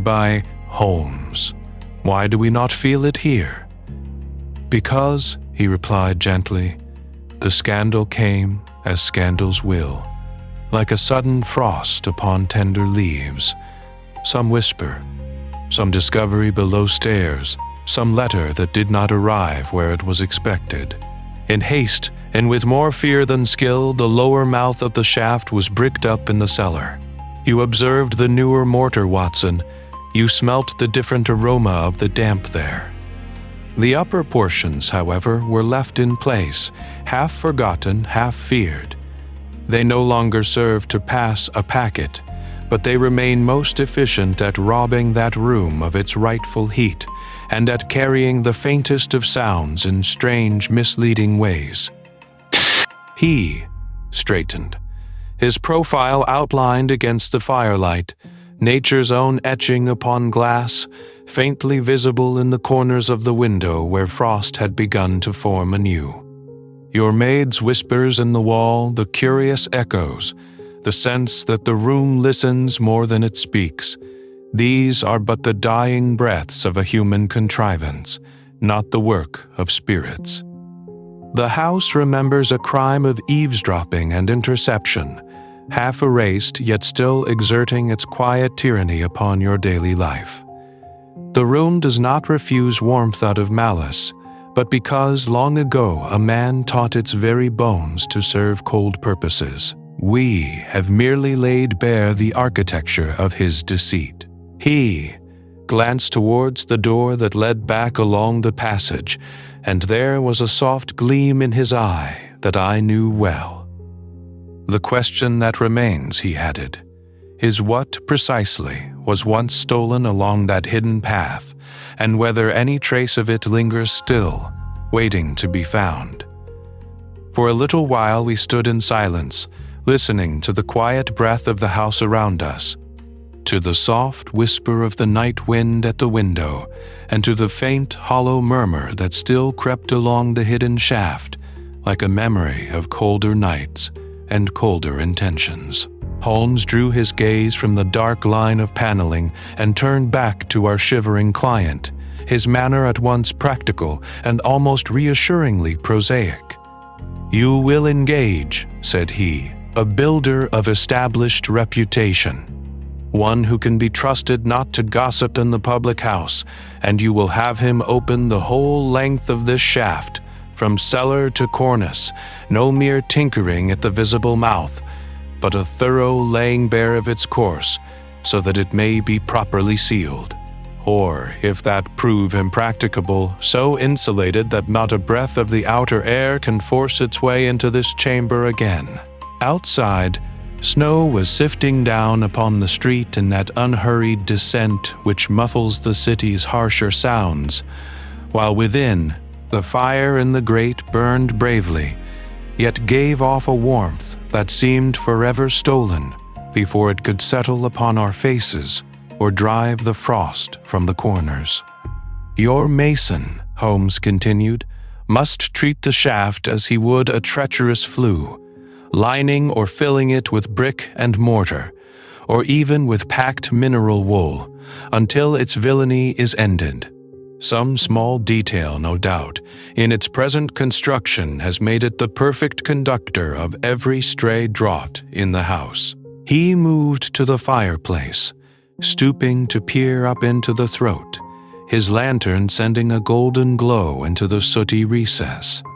"This chimney itself may be persuaded to more honest labor. A slight alteration to the grate, a narrowing of the opening, or the insertion of a proper register will improve the draw, so that the warm air is not snatched away at once. Behind these walls," he added, letting his fingers rest for a moment on the faded paper where nature's own etching upon glass had so lately traced its delicate ferns, "your man can introduce lath and insulating plaster, or even a secondary lining of brick, to hold the heat you so liberally supply." Our client, still wrapped in his dressing gown, cast a doubtful glance at the shadowed corners. "And until then, Mr. Holmes? Am I to abandon the room altogether?" "Not abandon, merely respect," Holmes replied, with a faint smile that I had come to associate with his softer moods. "Use it as a dressing room, perhaps, or as a place for your books and papers, where you need not sit for hours together. Bring a brazier only when you must, and shut the door firmly when you leave." In a house such as this, with its priest holes, its concealed passages, and its over-subdivided flues, one must sometimes make a modest truce with the architect until sterner measures may be applied. The gentleman let out a long breath that clouded faintly in the air, as though the room resented even now the prospect of surrender. Relief softened his features, yet there was a lingering shiver in his voice. "To think," he murmured, "that my own walls, my own hearth, have been used as instruments of espionage and betrayal. I shall never look at that paneling again without imagining some pale listener pressed behind it. Tell me, Doctor, will one ever quite forget such a notion?" I could not answer him with the easy confidence I might have wished, for I too felt, beneath the gentle aroma of coal smoke and the familiar dust of old plaster, a chill that owed nothing to the weather. Perhaps you, listening now, have known some room or corner where the past seems to linger more keenly than elsewhere, and have wondered whether bricks can remember. Holmes, however, only shook his head with quiet decision. "Once your alterations are complete," said he, "this chamber will be no more haunted than any other in London. The ghosts will have been exorcised by mortar and common sense. Yet," he added, glancing once more along the line of the concealed shaft, "I do not say it will be wholly without character. A room that has played its part in such a drama rarely becomes entirely commonplace again." He straightened his cuffs, the lantern light catching for a moment upon his clear, intent gaze. "You will send for me if your builder encounters any further curiosities in the walls. Until then, I ask no extravagant fee. The case has paid me already in the coin I value most, the quiet satisfaction of seeing an apparently uncanny phenomenon reduced to its rational elements, and of restoring, I hope, a measure of peace to your household." As we turned to go, the corridor beyond lay in a soft half-shadow, the distant frost-blurred window at its end catching a glimmer of the street lamps outside.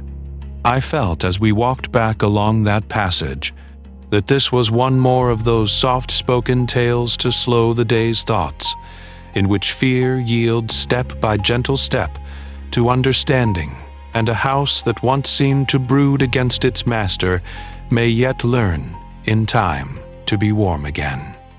Settle in, get comfortable, and breathe with me, for though this room's mystery was laid to rest, Holmes's curiosity, I knew, had only been stirred anew by the thought of what relics of its former use might still lie hidden in the quiet spaces of the walls. Holmes's explanation, once delivered in his cool, matter-of-fact tones, did not at first seem remarkable, yet I observed that it moved through the household like a thawing wind, gentle but persistent, loosening something long frozen in place. Where, an hour before, whispers of a curse had clung to the very stair rails, there now crept the quieter notion of bricks, hidden vents, and some small detail, no doubt, that would escape the notice of ordinary men, but not of my singular friend. We had gathered the servants in the dining room, where the shutters stood half-drawn against the late afternoon light, and the coal fire, though modest, gave out a kindly warmth that seemed to steady their nerves. The butler, who had previously maintained a professional composure that could rival any Foreign Office functionary, now allowed his shoulders to sink a fraction, while the scullery maid, her gaze fixed on Holmes as though he were some learned exorcist, relaxed the tight grip with which she had been twisting her apron. When Holmes spoke of misdirected flues, of a concealed shaft once used perhaps to carry warm air from older hearths, and now perversely drawing the heat away, their faces altered. Fear yielded to puzzled interest, and interest, in turn, to a shy, almost incredulous relief. "It is no ghost, then, sir?" the maid ventured at last, her voice little more than a breath. "No curse on the room?"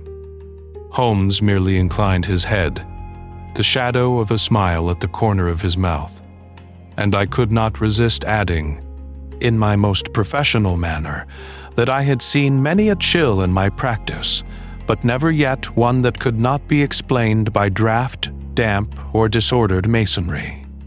She glanced from him to me, weighing our assurances as one might weigh coals in a scuttle. "If you please, doctor," she said slowly, "when the men have finished, and if it be daylight, I will go in with you. Only I would feel easier if you were there, sir, and Mr. Holmes too." I promised her my attendance, and Holmes, with that calm certainty which has steadied more than one trembling soul, observed that by then the room would be warmer than the street outside and far less likely to whisper. Our client, who had listened from his place by the window, the pale winter sky and the distant line of the opposite houses reflected in the glass, now turned to us with an expression in which gratitude and fatigue were curiously mingled. The house, he confessed, had come to feel like an adversary, the single cold chamber like an accusation he could neither answer nor escape. "You have given me back my home, Mr. Holmes," he said quietly. "Not merely the use of a room, but the dignity of the whole." There was, in that admission, a candor which moved me more than any florid thanks. It set me thinking, as such cases often did, of the weight that unseen fears may lay upon a household, pressing upon it as heavily as any mortgage or unpaid account.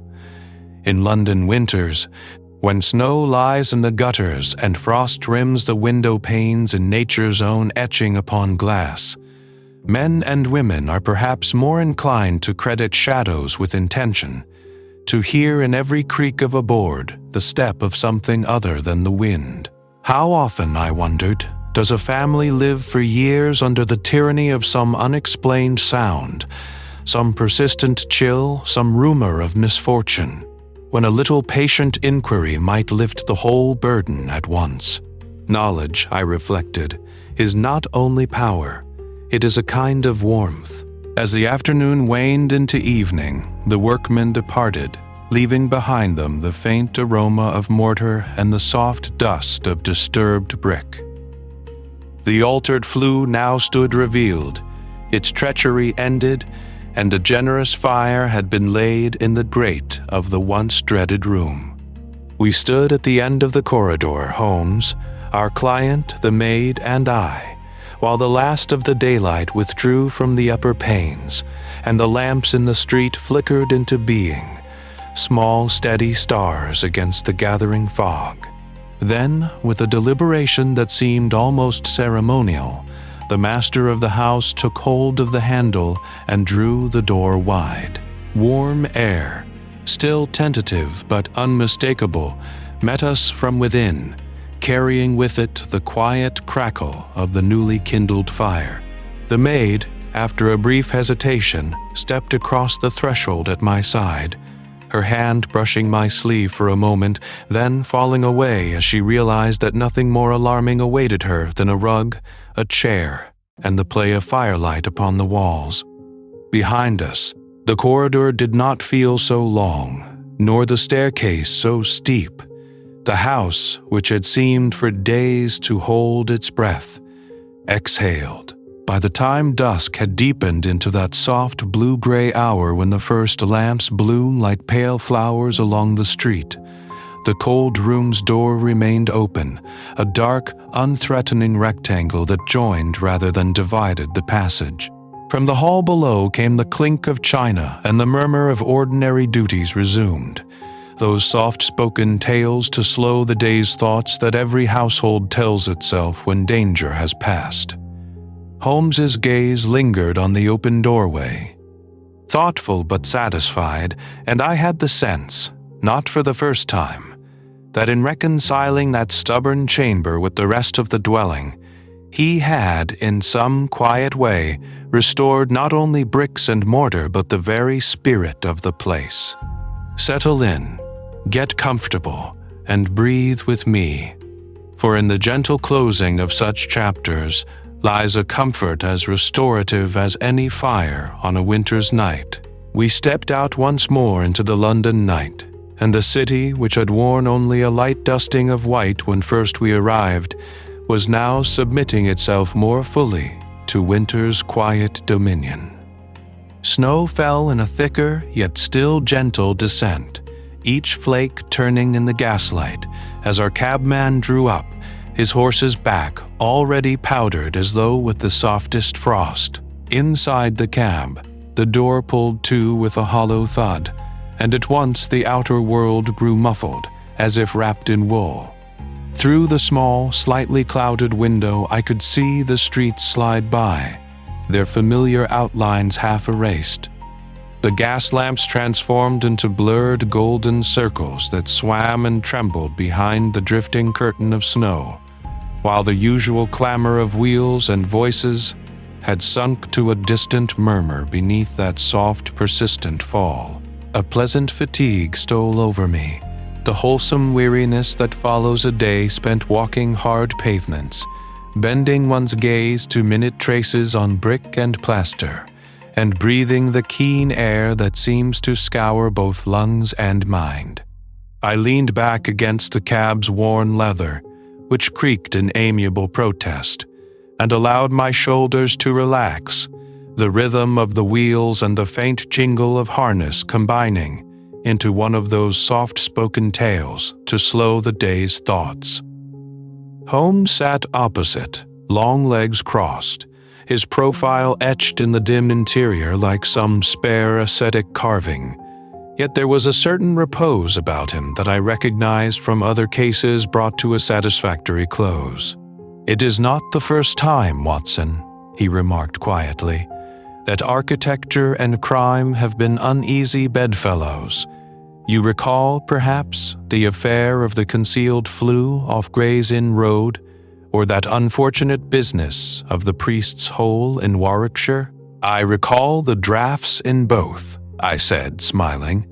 "One might almost compose a monograph upon felonies facilitated by bad builders." Holmes's eyes glinted. Some small detail, no doubt, that would escape the notice of ordinary men, yet betrays the human hand behind what is loudly proclaimed a curse. A mislaid brick, a false skirting, a vent cut where no vent should be. These are as legible to me as any written confession. He fell silent again, watching the snow trace fleeting patterns upon the glass, nature's own etching upon glass there one moment and gone the next. My thoughts wandered back to the room we had left. Its stubborn chill, the faint glimmer of frost along the inner sill, the way one could almost fancy a shadow moving where in truth only breath condensed upon cold air. Then, by contrast, my mind's eye turned to our own sitting room at Baker Street. The warm glow of the coal fire, the familiar aroma of tobacco and old leather, the clutter of monographs and medical journals, chemical apparatus and stray newspapers, all composing a species of ordered chaos that I had come to find singularly comforting. For a moment, an odd fancy took me. What would a stranger think, peering in at our window from the snowy street below? Would he see only confusion, or would he sense, as I did, that within that apparent disorder lay a pattern as precise as any diagram in a textbook? The question flickered and passed, like a bird across the edge of one's vision, leaving behind only a deeper appreciation of that modest upper room which had become, to me, the very image of home. The cab turned, the motion altering almost imperceptibly, and I knew, even before I recognized the line of chimneys and the angle of the corner, that we were nearing Baker Street.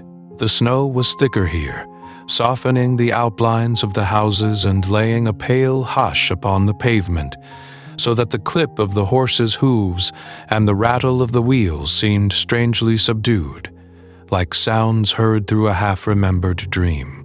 We drew up at last before our own familiar door, the lamps upon the cab and above the entrance casting a small, steadfast island of light in the snowy dark, where flakes wheeled and glimmered as they passed from shadow to radiance and back again.